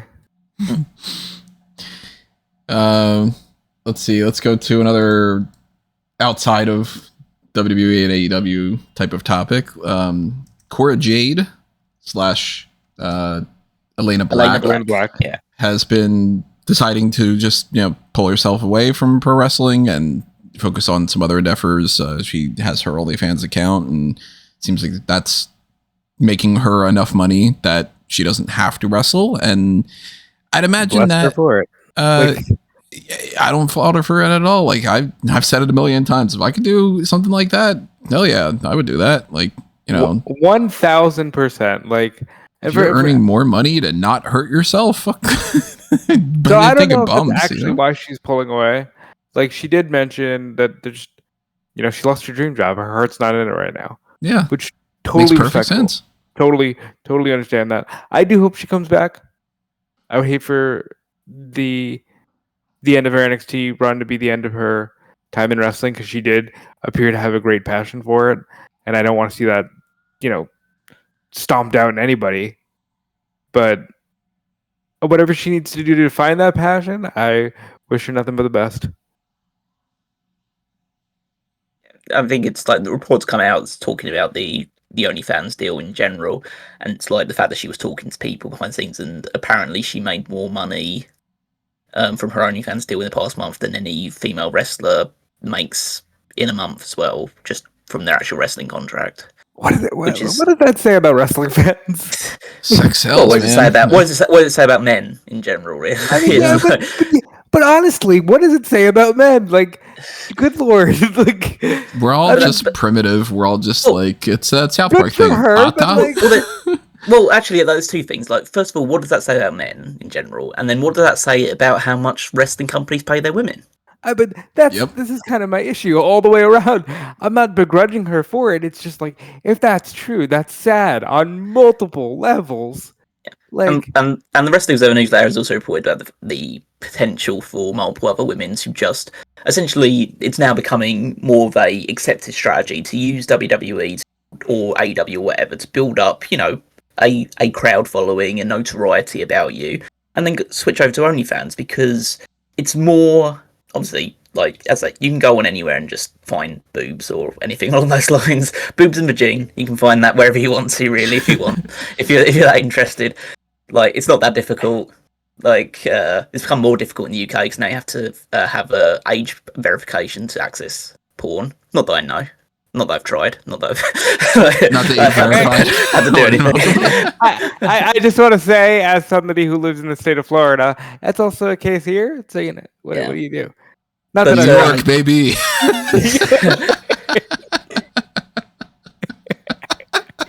Yeah, but it's more about the case of like you can understand, like who wants to take like bumps for the whole of their life when you can make like seemingly a significantly amount more money just once you've spent a year, 3 years building up that fan base, just leaving and then being able to do this instead and earning, if not the same living, a much better living off the back of that, which is just pretty straightforward. Like I can totally understand why that's a 1,000%. Again, I do not begrudge her. I just I just think it's crazy. But the thing is, like, she would still be with WWE and she'd still be doing stuff if that opportunity was available. So maybe it's like a different thing with like. Depending on the prestige company, it depends how much passion you have for pro wrestling as well. For a lot of people, this is just a job, like same with anything else. And like, if a better opportunity comes around, then they'll jump ship and not sign a new contract and move on from that point. So it's good to see that sort of avenue. I think it should give.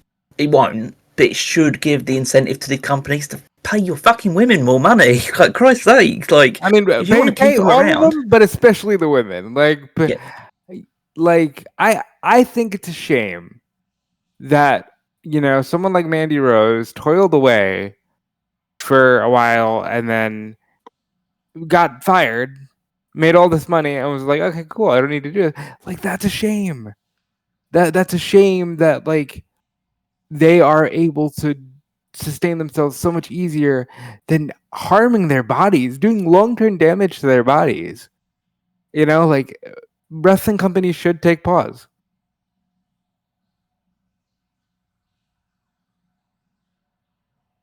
I decided to take a pause there. If you said that, I knew the joke was. So I decided not to say. Yeah, I mean, hopefully she regains the passion for it if she wants to, and you know, is able to turn things around and all that. If it's a matter of like the psychological aspect of it, if it's a matter of her just being like, I'm making a shit ton of money and I don't want to do the bumps anymore, then, you know, power to her. Like, people should, you know, make the money the way that you want to make the money in the way that you can, you know, whatever you're happy with. And some people, I'm sure, frown upon that for, you know, different reasons. And some people are, you know, much more positive when it comes to that stuff. I'm somebody who I kind of look at that and I'm like, all right, if you're comfortable doing that, then thumbs up. You know, I don't see anything wrong with it whatsoever. I 100% agree. Yeah. Let's go over to, I guess let's talk about Monday Night Raw real quick and just quickly breeze through that and then start getting into NXT and TNA and then bouncing around and all that. This week in wrestling, I feel when it comes to the shows, these shows felt so flat and boring. Not much was happening. Like Sheamus and Rusev had a match. Ludwig Kaiser is continuing the El Grande Americano thing. LWO is going to get a title shot for the tag titles. They're going to lose. That was surprising. I was surprised about that too. I just figured it was going to be, the New Day wins and then they finish that story or something. But New Day has now officially adopted Grayson Waller as Big G. I don't want to hear that. Please tell me they didn't officially adopt him. Like, that's terrible. Terrible. New Day was special. Damn it. All right. New Day was the actually special thing, and if Biggie couldn't do it, you should have just dropped it. It's not like you couldn't have dropped it in a respectful way. Big G, Grayson Waller. I don't think that they're going to call him that. I think that was just him being like, because he did the backstage thing where he's like, I mean, Owens did the Big O thing. I know what it is. It's just like, unlike the Owens angle, which was clearly a front for a Kevin Owens WWE Championship match, this feels like they've given up and this is what they're doing. And I hate it. That's partially because Austin Theory is injured and ATN Down Under is split.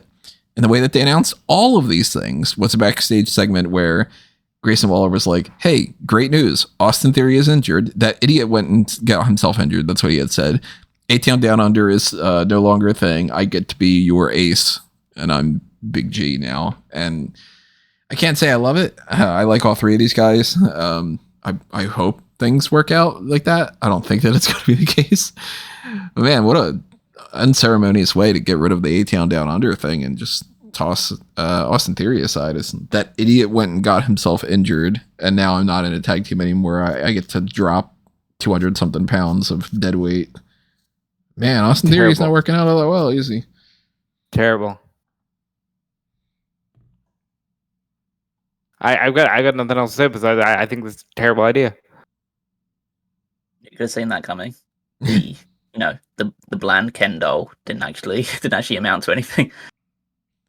You know what though?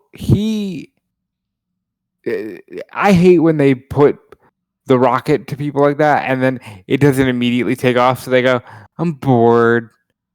Back to the mid card with you, because at some point, like, you should just commit. He beat Cena, you should just commit to a certain level of superstardom. And they didn't.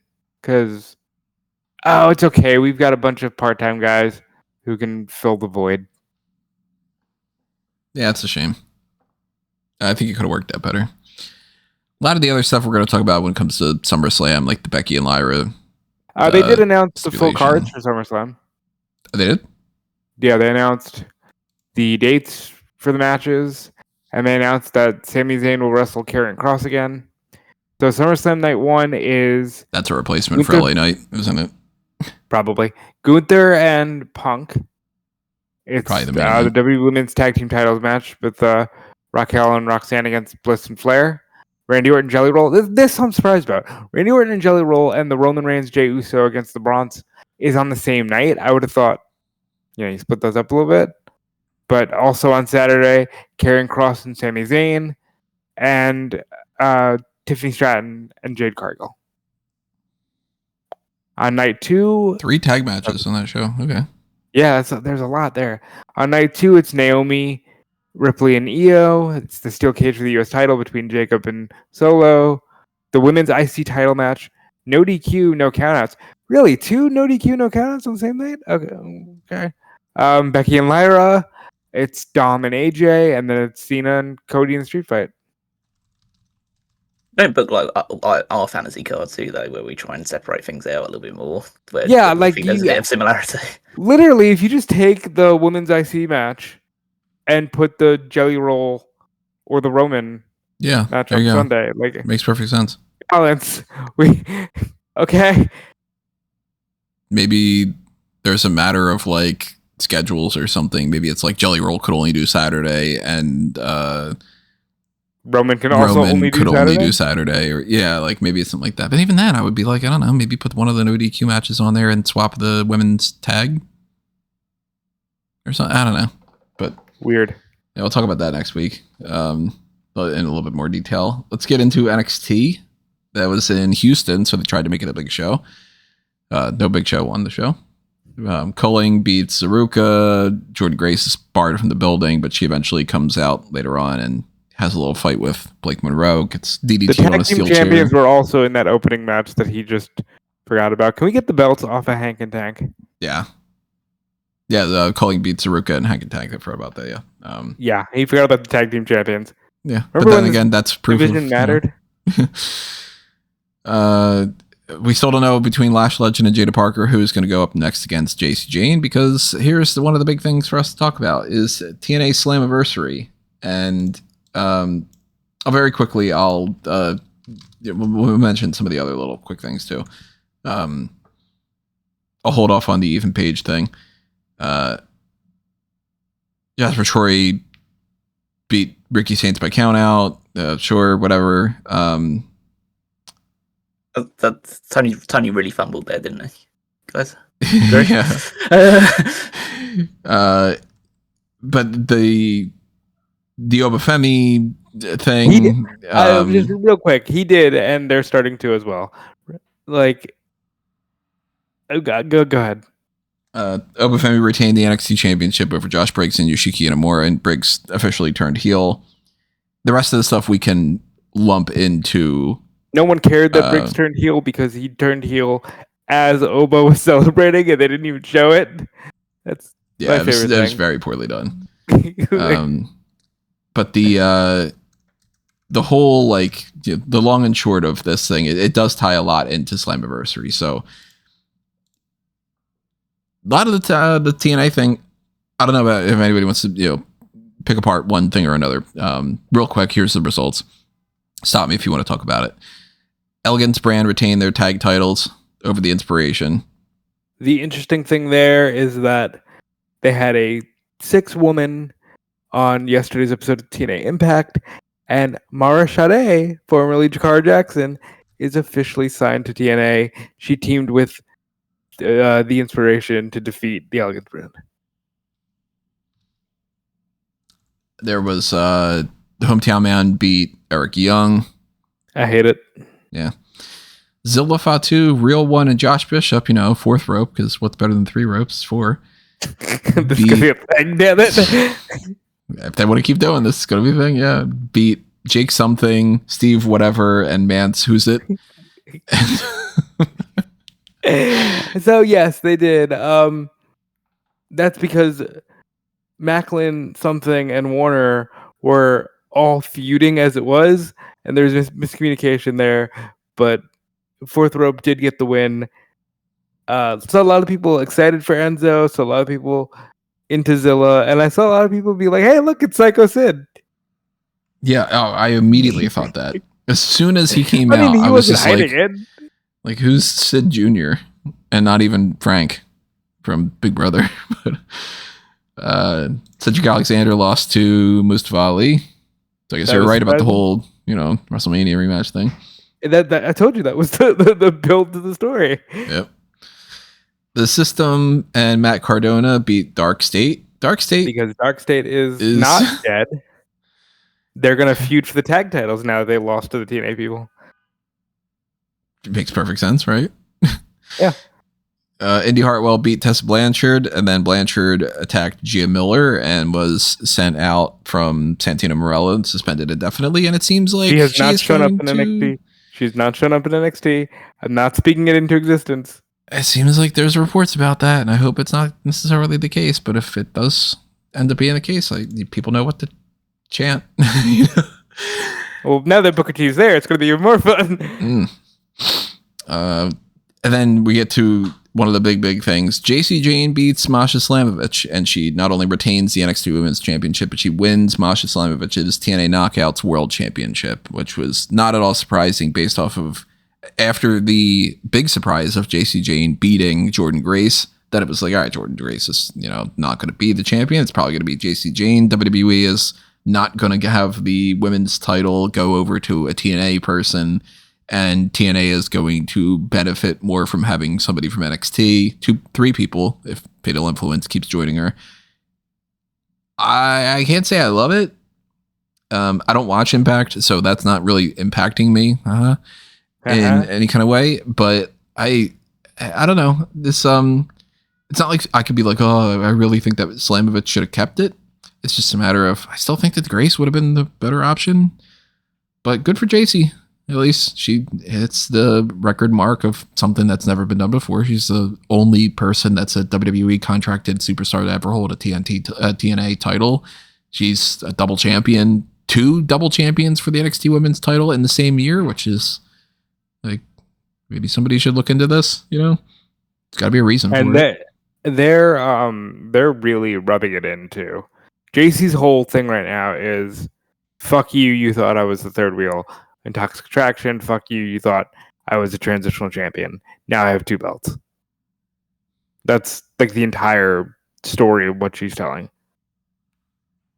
Yeah, I mean, she might as well have been like the definite. Like when she won the title in the first place, it felt like, okay, that's the dictionary definition of a transitional champion. And yeah, it worked out well for her. I do like the fact that she went on that like kind of rant on sort of the rant that she went on in Impact, and she ended up calling Xylee. Yeah, Xylee, saying actually Xylee. Yeah, she was just like, Xylee, Xylee, you just need to stick to MMA and leave. Yeah, but you might as well. You know, like, I mean, as I say, we'll probably get more to the cuckening of TNA as we get into the main event in particular, because I think that's even a bigger example compared to insert G1 Climax joke. Yeah. No, yeah, that picture. Well, keep talking about the event. We'll get to the cuckening later. AJ Styles came out after the TNA X Division Championship match where Leon Slater beat Moose, and the big thing that AJ Styles did on the show was to be like, "Great job, Leon," which is what I thought he was going to do to begin with. It was a report from PWI that was like, he's probably wrestling Kazarian, and that's what I thought. Well, I think they're just saving it for Bound for Glory, because he comes out, he congratulates Leon, which was absolutely the right move, by the way. And Leon's one of the only beacons of light right now in this company. He says, "We'll get to the one more match later," when the crowd's chanting one more match at him, and then puts over Leon.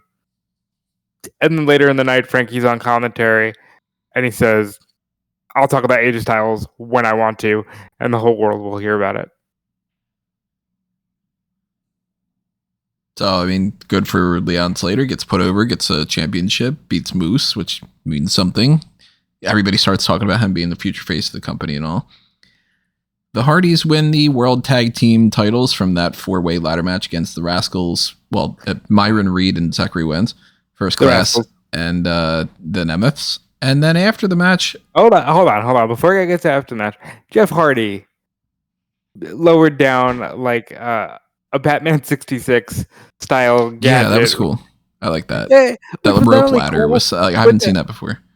But then Jeff Hardy's doing his little juke on the rope ladder, and the thirst on my timeline, it was like, I'm convinced this man will be old and in a wheelchair, and people will be like, he can... It's always Jeff Hardy. Jeff Hardy will always be... Somebody out there fucking Mick Jagger, you know? Exactly. Yeah, that's actually a perfect comparison. He's very Mick Jagger. Yeah. But after the match, Bully Ray comes out, and he puts out a challenge. He says, let's do one more match, final retirement thing, Hardys versus Team 3D, the Dudley Boys, at Bound for Glory. So, first off, they're not losing those titles for 3 months. Okay. And I didn't think that Devon could wrestle. Well, let's talk about that. Because Bully Ray belabored this speech to get to the point. To the point where when he says, we're going to have one more match, I'm like, are you kidding? I don't even see the fourth man in the ring with you. Like, he's not even here. But no, Devon has come out and said he's doing one more match. It's weird that Devon wasn't there. He wants to go out his way. He wants to wrestle the Hardys. he kind of made it seem like had they stayed in AEW, he would have pushed to do a three-way with Edge and Christian. But since, the Hardys left AEW, and let's be honest, I think TNA was going to be the more likely candidate to pick this match up, it's going to be the Hardys and Dudleys. Now, here's my issue with this. These teams, as we just watched, go back and we just did a main event watching the original TLC match. These teams beat the shit out of each other. I don't want to see them doing that as beating up guys, and Devon's had a stroke and all that. But you kind of have to, in a way. You have to get a table spot at least. Literally half the pop for the Dudleys, even in their prime, is Devon get the tables, so somebody's getting tabled. But I don't see a way for this to go off and it be really fun. I don't feel a Sting's last match coming on. Do you know what I mean? Yeah. And I hope that doesn't sound too mean. I'm not saying fuck these guys, because they're all amazing. I'll say it. I'll say fuck these guys. Okay, he's gonna say fuck these guys. Like, the nostalgia bug is just is the most crippling thing in all of professional wrestling. You said bug. It's a drug. Drug, bug, whatever it is. Like, it feels like a virus at this point. Like, it's the most crippling thing in professional wrestling, because people just don't want to move on. I understand it, because we're all victims of nostalgia, because the fucking world sucks. And so we want to cling on to things where we were kids and we were carefree and we didn't have to worry about anything in the world, and everything was like all sunshine, rainbows, Pokemon, playing games with your friends. Like, that's like that. Who doesn't want to go back to that feeling every single day? Because we live in a society, in a world where we could just need to log onto Twitter or just go onto a news site and just see the world being destroyed in front of our own eyes. Amen to that. Knowing that we're powerless to resist it. So yeah, of course we're going to fall into those traps. But come on, seriously, that's do we really need to see another Hardy Boys and Dudley's match? Don't we have enough history to fall back on, where we saw Shawn Michaels not tarnish his entire legacy, but just ruin his perfect send-off by having that awful match with the Brothers of Destruction in Saudi Arabia. And it's just come on, quit while you're ahead. We can always go back and look back at the memories. We don't need to think the last moments of the Dudley Boys is looking them plod around the ring, trying to desperately summon up some of that goodwill to have one more, to pull out one final good match with the Hardys, who are already well past their prime as well. And I guess the fact is, if Devon says, "Oh, they were going to try and push for that in AEW," I can't think of any person that wouldn't, outside of Hulk Hogan, who wouldn't have been welcomed to AEW with less open arms than Bully fucking Ray. All he does, he makes a career alongside the likes of Eric Bischoff and people of that ilk of shitting on AEW. So, why would Tony Khan ever agree to the idea of bringing that in? I think it's just an issue plaguing all of professional wrestling, that you have to hark back to the big stars and the legend of the past. I mean, fucking hell, we haven't mentioned it, but NXT, Undertaker chokeslamming Trick Williams. Oh yeah, right. I was waiting to get to that with but Bully Ray's on NXT as well. He shows up for some reason to be I'm so proud of you, Ren Sinclair, even though you lost your match, but great job. I think he trained Ren. I think that's what that was. Oh, okay, that makes sense. But then he also goes, and by the way, Tavion Heights and Charlie Dempsey are going to have another match, because I got this set up to basically do the exact same thing that they had done before, and they've literally had the same match of if Tavion Heights beats Charlie Dempsey, he gets to leave the No Quarter Catch crew, and if he doesn't, then he has to stay in there, and he has to do it with a smile on his face. Well, and no, really quickly, that's the difference now. Lexus King real quick was like, "Hey, Miles Bourne, you're not deaf. You're a big fat phony." You're a phony. So it's that's a weird segment to type that out, because I'm Bubba Ray comes in, says he's proud of Ren Sinclair, books the same match we've already seen before somehow, and then King accuses Bourne of faking being deaf. Sure, this is what my job is. Lexus King doing the Family Guy. You're a phony. Did tickle me. Yeah. I don't want to bury the lead in a lot of things, but we're living in a world where in this particular, in this past week, where it's like we know we're going to get the Dudleys and Hardys one more time at Bound for Glory. We're going to get. We've had the Undertaker chokeslamming Trick Williams out of his boots, like, you know, without any kind of retaliation or anything on those lines, like your TNA World Champion. And then, like, and again, I don't want to bury this league too much as well, but Santino Marella challenging for the North American Championship. Like, You know, are we back in 2010? Are we back in like 2005 even? Or like in the case of the Dudleys and Hardys back in 2000? Like, when are we going to, as a collective, move the fuck on? I completely agree with you. And I guess we'll hop around here. I do want to say, I was just typing out to Tony a message of like, man, I'm really happy like Santino found this director of authority thing because it's funny and he's not wrestling. And right as I'm ready to say that, he goes, I'm going to fight you for the North American. I was like, oh, fuck. It's like, oh, fuck. Because Santino is funny. He is. He's got a charm about him, a humor about him. Why is he facing Ethan Page for the NXT North American Championship, which, by the way, is now decorated as a Canadian championship? And for some reason, that's confusing the hell out of people. They're like, does WWE know that Canada is part of North America? And it's like, yeah, that's the fucking joke. Like, he didn't call it something else. It's still the North American champion. He said he's the greatest North American. Yeah, like that's the point of the whole thing, is him being like, and since North America is like the best part of North America is Canada, and I'm Canadian, I'm gonna put the Canadian flag on the whole.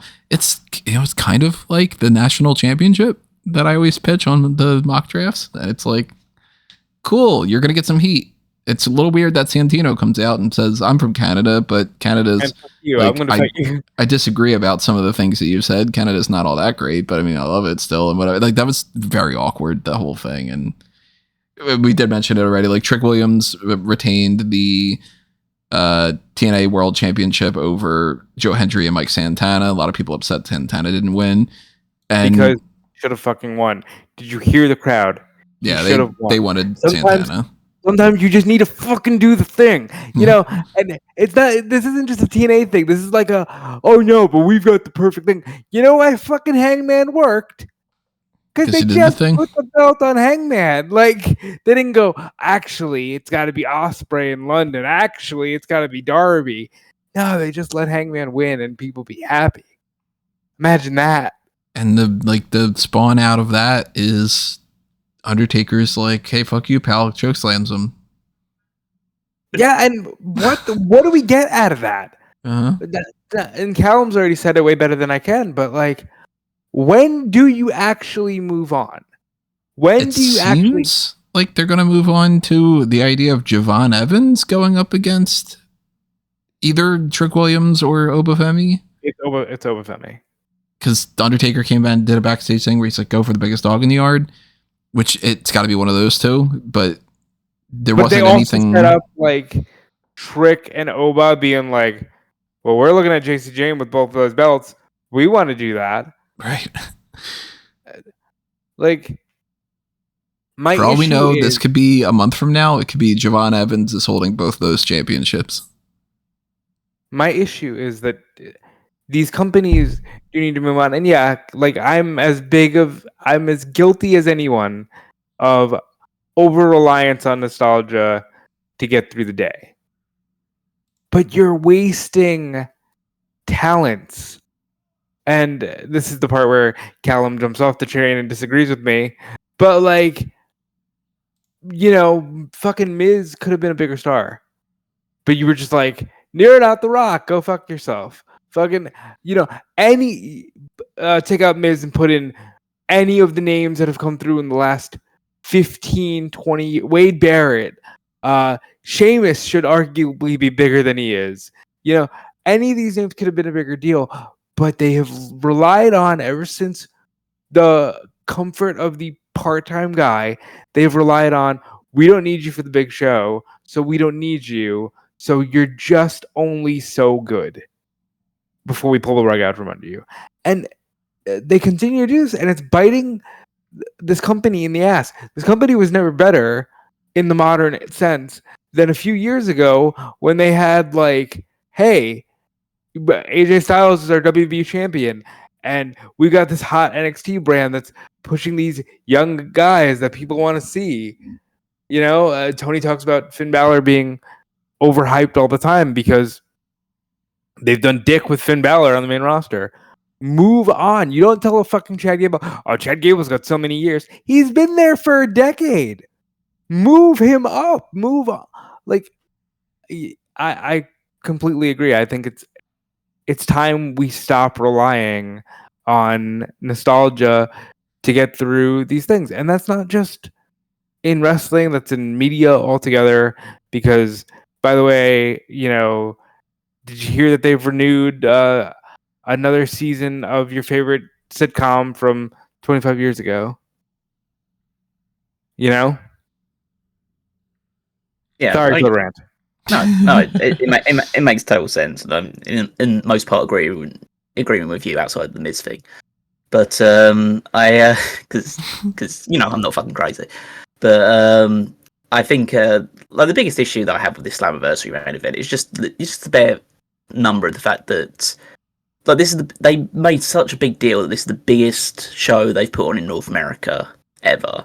Like there's 7,000 people. It's quite funny, like, you know, Bischoff going on Errol Kawani and talk about how TNA are just one television deal away from being the number 2 company in North America when their biggest audience they've ever drawn is probably is like, you know, 1/10 of the audience that AEW's biggest ever audience in Wembley Stadium. So, like, you know, there are levels to this. But I think it's the case of you have this huge crowd that's fervent for Santana in his hometown, and you choose to delay it, maybe with the idea of him eventually winning the championship at Bound for Glory instead, and just extending this a little bit longer. So you're going to have him win the championship in front of a crowd that's probably a third the size of what the one you just had, that's going to be half as interested because you've dicked around for too long, you're not doing it in front of his hometown crowd that are super behind him. And it's going to be the semi-main event to a Hardy Studley's like last time ever match. So it's like, you know, you can make the argument of like, oh well, Cody and Roman, they waited the extra year and it worked out for them. But like, dude, you're TNA. Like, you're not like, and this was just an obvious layup. Like, it's always the thing with TNA. No matter how many generations they go through, how many times they change their look or their branding or their people or who's in charge or what TV network they're on, they're always going to find a way to fuck things up when it's the easiest layup possible, and that is the DNA of TNA. That is their legacy. That is their history. Always fucking something up when it just looks like an open goal right in front of you.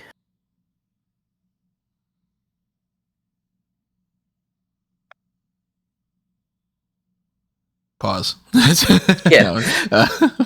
No, I agree. It's kind of a mess, and I don't know where they're going to be going from all these things.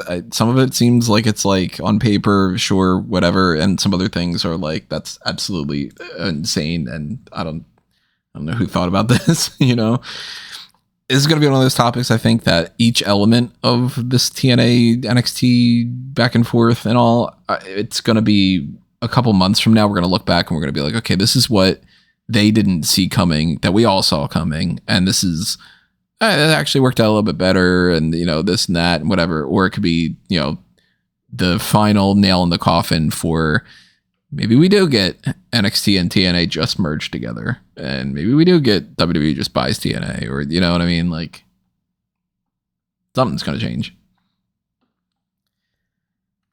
But now let's go into AEW and round things out of this now 2 hour and 15 minute episode of the Hot Takes. Hangman Page beats Wheeler Yuta, and FTR beats Jet Speed to advance into a tournament that the world championships for the tag titles are going to be defended at Forbidden Door, and there is a bracket that they put up of just the match that happened and literally nothing else. So I don't know why they did it that way. It's kind of ridiculous to me. I think things had to change on the fly because I assume originally the Guns were going to be part of the tournament, but then Colton Gunn got injured the last Collision episode, and so they're probably having to rethink things on the fly. It's not ideal, obviously. You prefer to have an actual bracket sheet shown. I completely agree with that, but I think it's just circumstances had to change things immediately for them. As far as I'm aware, they haven't announced any changes to that, like to actually say what match is going to happen on Collision or what match is going to happen next week on Dynamite or whatever. But they did a whole thing with the Hurt Syndicate being some kind of a business arrangement with Edge and MVP, where Edge is like, he's always just going to be Edge. He's like, well, I can't attack you all, but I can pay somebody else to do it. So they have a little scuffle with Dax and Cash, and immediately that makes me go, all right, FTR versus Hurt Syndicate, it's probably where we're going. Cool. Yeah, I think that works for me. I think the idea is that the Hurt Syndicate have, through their history as Hurt Business as well, they've always been, okay, if you pay us enough, we'll do the job for you. So it doesn't matter if you're heel, babyface, if we're attacking heels or babyfaces, we'll do it. Obviously, we want to hurt people ourselves and hold on to our tag titles, but yeah, we can be bought for the right price. And that led into, we might as well talk about the segment later on where MJF stormed in when they were being interviewed to like say, why the fuck are you dealing with the stuff with Copeland and FTR and all this stuff? Why aren't you helping me win my world championship back? And Bobby Lashley choked him against the locker and said, I want you out of the Hurt Syndicate now. And so I don't know whether that's like an official thing, because I don't know whether all three of them have to agree in the same way that they had to agree to let him in to getting kicked out. And I guess MVP is probably disappointed with Maximum, but hasn't like officially said, I want you out of the group as well.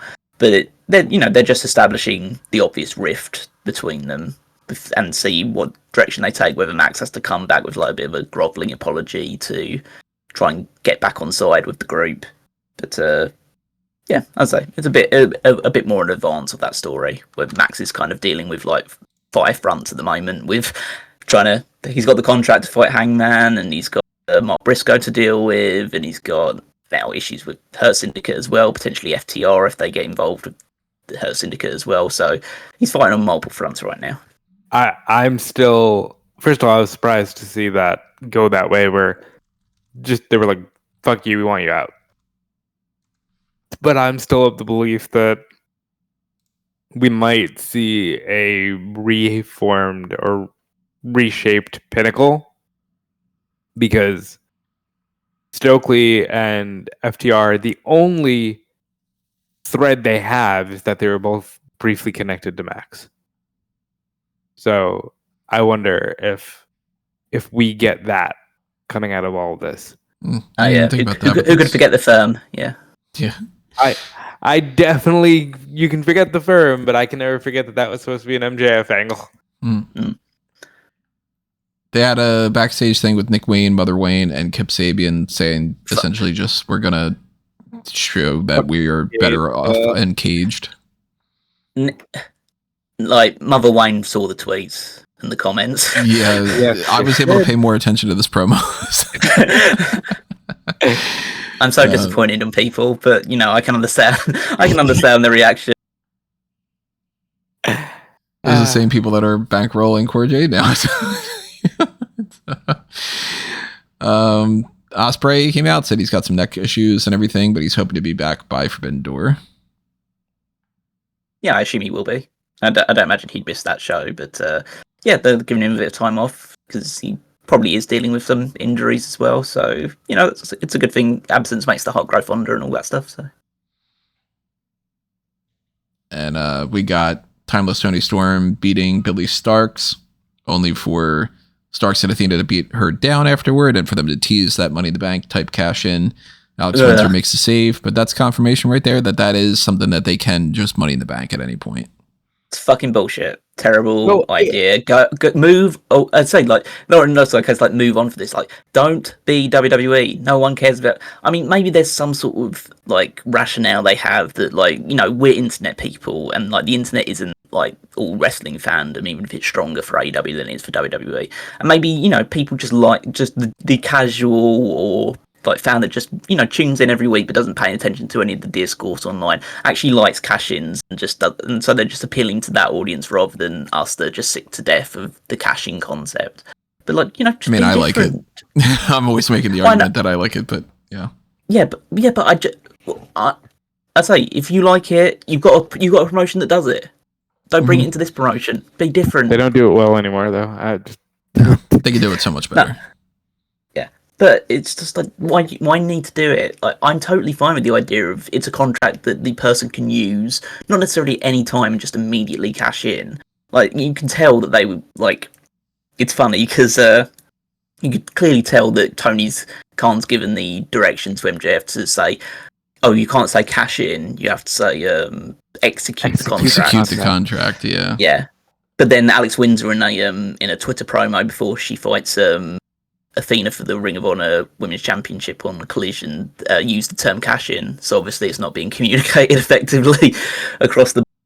But yeah, it's just I hate it. I really don't like the fact that they're doing this. Like, they should have known from how badly they handled the Christian one earlier this year. Like, you can't do it, and you're not good at doing it. So just make it a contract where they can sign, and like they can pick the date, the place, whatever point in time. They can just say, "I'm challenging now. I know you got like injured the week beforehand, so I signed the contract. And I'm going to have the match either later on tonight or next week or something along those lines." That's totally fine, but don't make it a cash in. It's so It's so overplayed.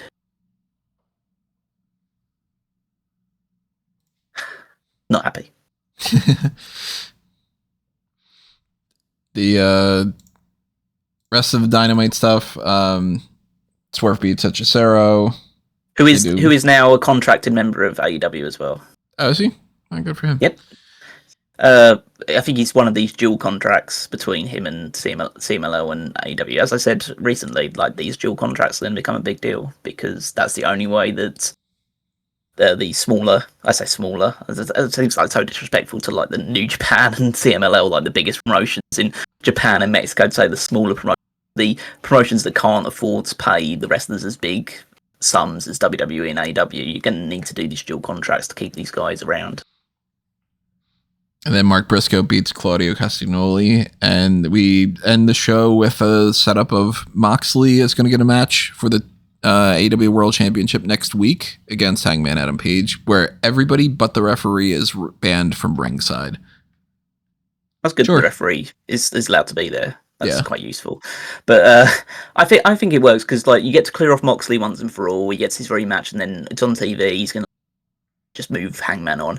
I like the fact of, and I don't know if you guys like get the same view off the show, the Hangman feels like a bigger deal in this reign already than he did in his previous reign as world champion. Like, he feels like a centerpiece of the show a lot more than the previous time that he won the world championship. Well, I think the thing there is Hangman is presented that way now because of everything that happened. You have to remember, Hangman won the title for the first time at Full Gear 2021. At that time, the company had just gotten Punk and Bryan. Adam Cole was on the rise. The company still had Cody. And so, so it felt like the culmination of a story, but there were greater stars. Now this is like, we are dedicated to our guy, and we made him a great star in another crowning achievement that is probably way better than the one where he beats Kenny Omega. And I think that's a credit to Jon Moxley. Yeah, I mean, I don't know how I can even attach anything to that. I agree, and I do like it was. Oh, go ahead, Rob. This real quick. I do like the fact that it's a everybody's barred from ringside match, and I do like the fact that he kind of called out Mox. He's like, "No, I'm talking to the heart and soul of this place, like the one who carried it on his back beforehand, and I'm going to prove it to you that I'm the better man." So that's interesting. Are we moving away from the Death Riders, perhaps? Yeah, I was just gonna say it was quite good that like the Death Riders didn't attack Hangman. They almost looked like they were intimidated by him because he was the guy that beat Mox. So I like that feeling as well. But as I say, I don't think this was like the most bombastic episode of Dynamite by any stretch of the imagination. But it moved some things along. I think that at the moment the undercurrent is eventually we're getting this MJF Hangman match. Like MJF is saying that he's not going to quote unquote execute his contract. He's going to just get a title match with Hangman another way, and he'll beat him fair and square in the middle of the ring. So I imagine that there's a possibility, and I don't want this to happen because it involves a cash-in, but if I was a betting man about how I think this story's going to go, is that I think MJF does eventually earn a match against Hangman at whatever show ends up being, whether it's Full Gear, Wrestle Dream, whatever it ends up being. And he has the match with Hangman, he loses the match, and then he cashes in his contract immediately after and wins. I think that's always something I wanted to see WWE do. Talk about like cash-ins. That's a cash-in they haven't done yet. And that's one that I think would be cool. You know? And I actually think he's going to cash in for Grand Slam for Arthur Ashe, if they're doing Arthur Ashe. If not, I imagine when they go to the UBS. But I do think he's going to try to make it seem like he's going to beat Hangman up front.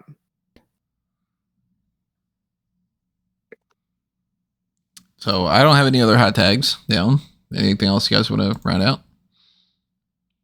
No. I think we've got enough. I mean, it's been a long show, but then again, it's not every week. So I guess you kind of have to go a little bit long on those ones. Yeah. I mean, that if that would have happened earlier in the week, that would have been the main event. So it would have been a whole discussion about that. Obviously, for anybody that's like, man, I wish you guys would have gone even longer instead of more 2.5 hours, you can do the pick your poison and you can make sure that we go a little bit longer and talk about some other topics. If you do want us to break down some more about any of these other things, then that's the absolute best way of doing that. We've got next week, the whole setup of SummerSlam is, of course, going to dictate things. We're going to have the predictions of the 2-night show over the course of one podcast, because there's no point in splitting that up. And then the live coverage of both Saturday and Sunday night. Typical fashion on smarkmoment.com and elsewhere.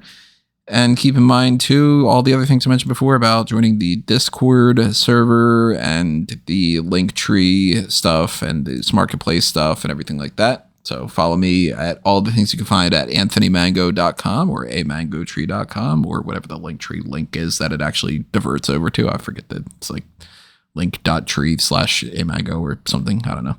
But it goes to show how much pay attention when it comes to that. As long as it loads, that's all that matters to me. But follow me on all those things. You can find those links there. And follow Robin Callum, too. Yep, you can follow me over at Dude Felice. You can check out my work on Fightful.com. And you check out my work on Spark Out Moment and Fanboys as well. I wrote up some features a while back about AEW Fight Forever and my hopes for a new X-Men game. And you should also check out what Callum has going on. Follow me on Twitter and Blue Sky at Wigmeister14. Check out the Power Rankings every single Saturday over on smartcamera.com, where I rank the WWE superstars based on their previous week's performances. And while you're over there, you can check out the Fantasy League, also at www.fantasyleague.com, to see how our rosters are doing, who's picking up points as we head towards SummerSlam, the next big 2 nights, big point scoring weekend. So, yeah, follow all that along there. Alrighty, everybody, you know the deal. Make sure that if you haven't already, drop your comments below. Ideally, try to tag something and, give context to it instead of just every once in a while, just like, that was a fun discussion at this part or something like that. Sometimes there's comments where I'm like, I don't know what to respond to because I don't remember that was a funny joke or something. And I'm like, which one? Anything along those lines, though, if it's elsewhere, hit up the Discord and stuff too. But stay tuned for the next episode, the SummerSlam predictions. Thank you for joining us for this. Thank you for your support, whether it's the like button, the subscribe button, the Darkcast tier, whatever it might be. It's all greatly appreciated. You are appreciated. We will see you next time. This has been another Smark Out moment, and we're being counted out.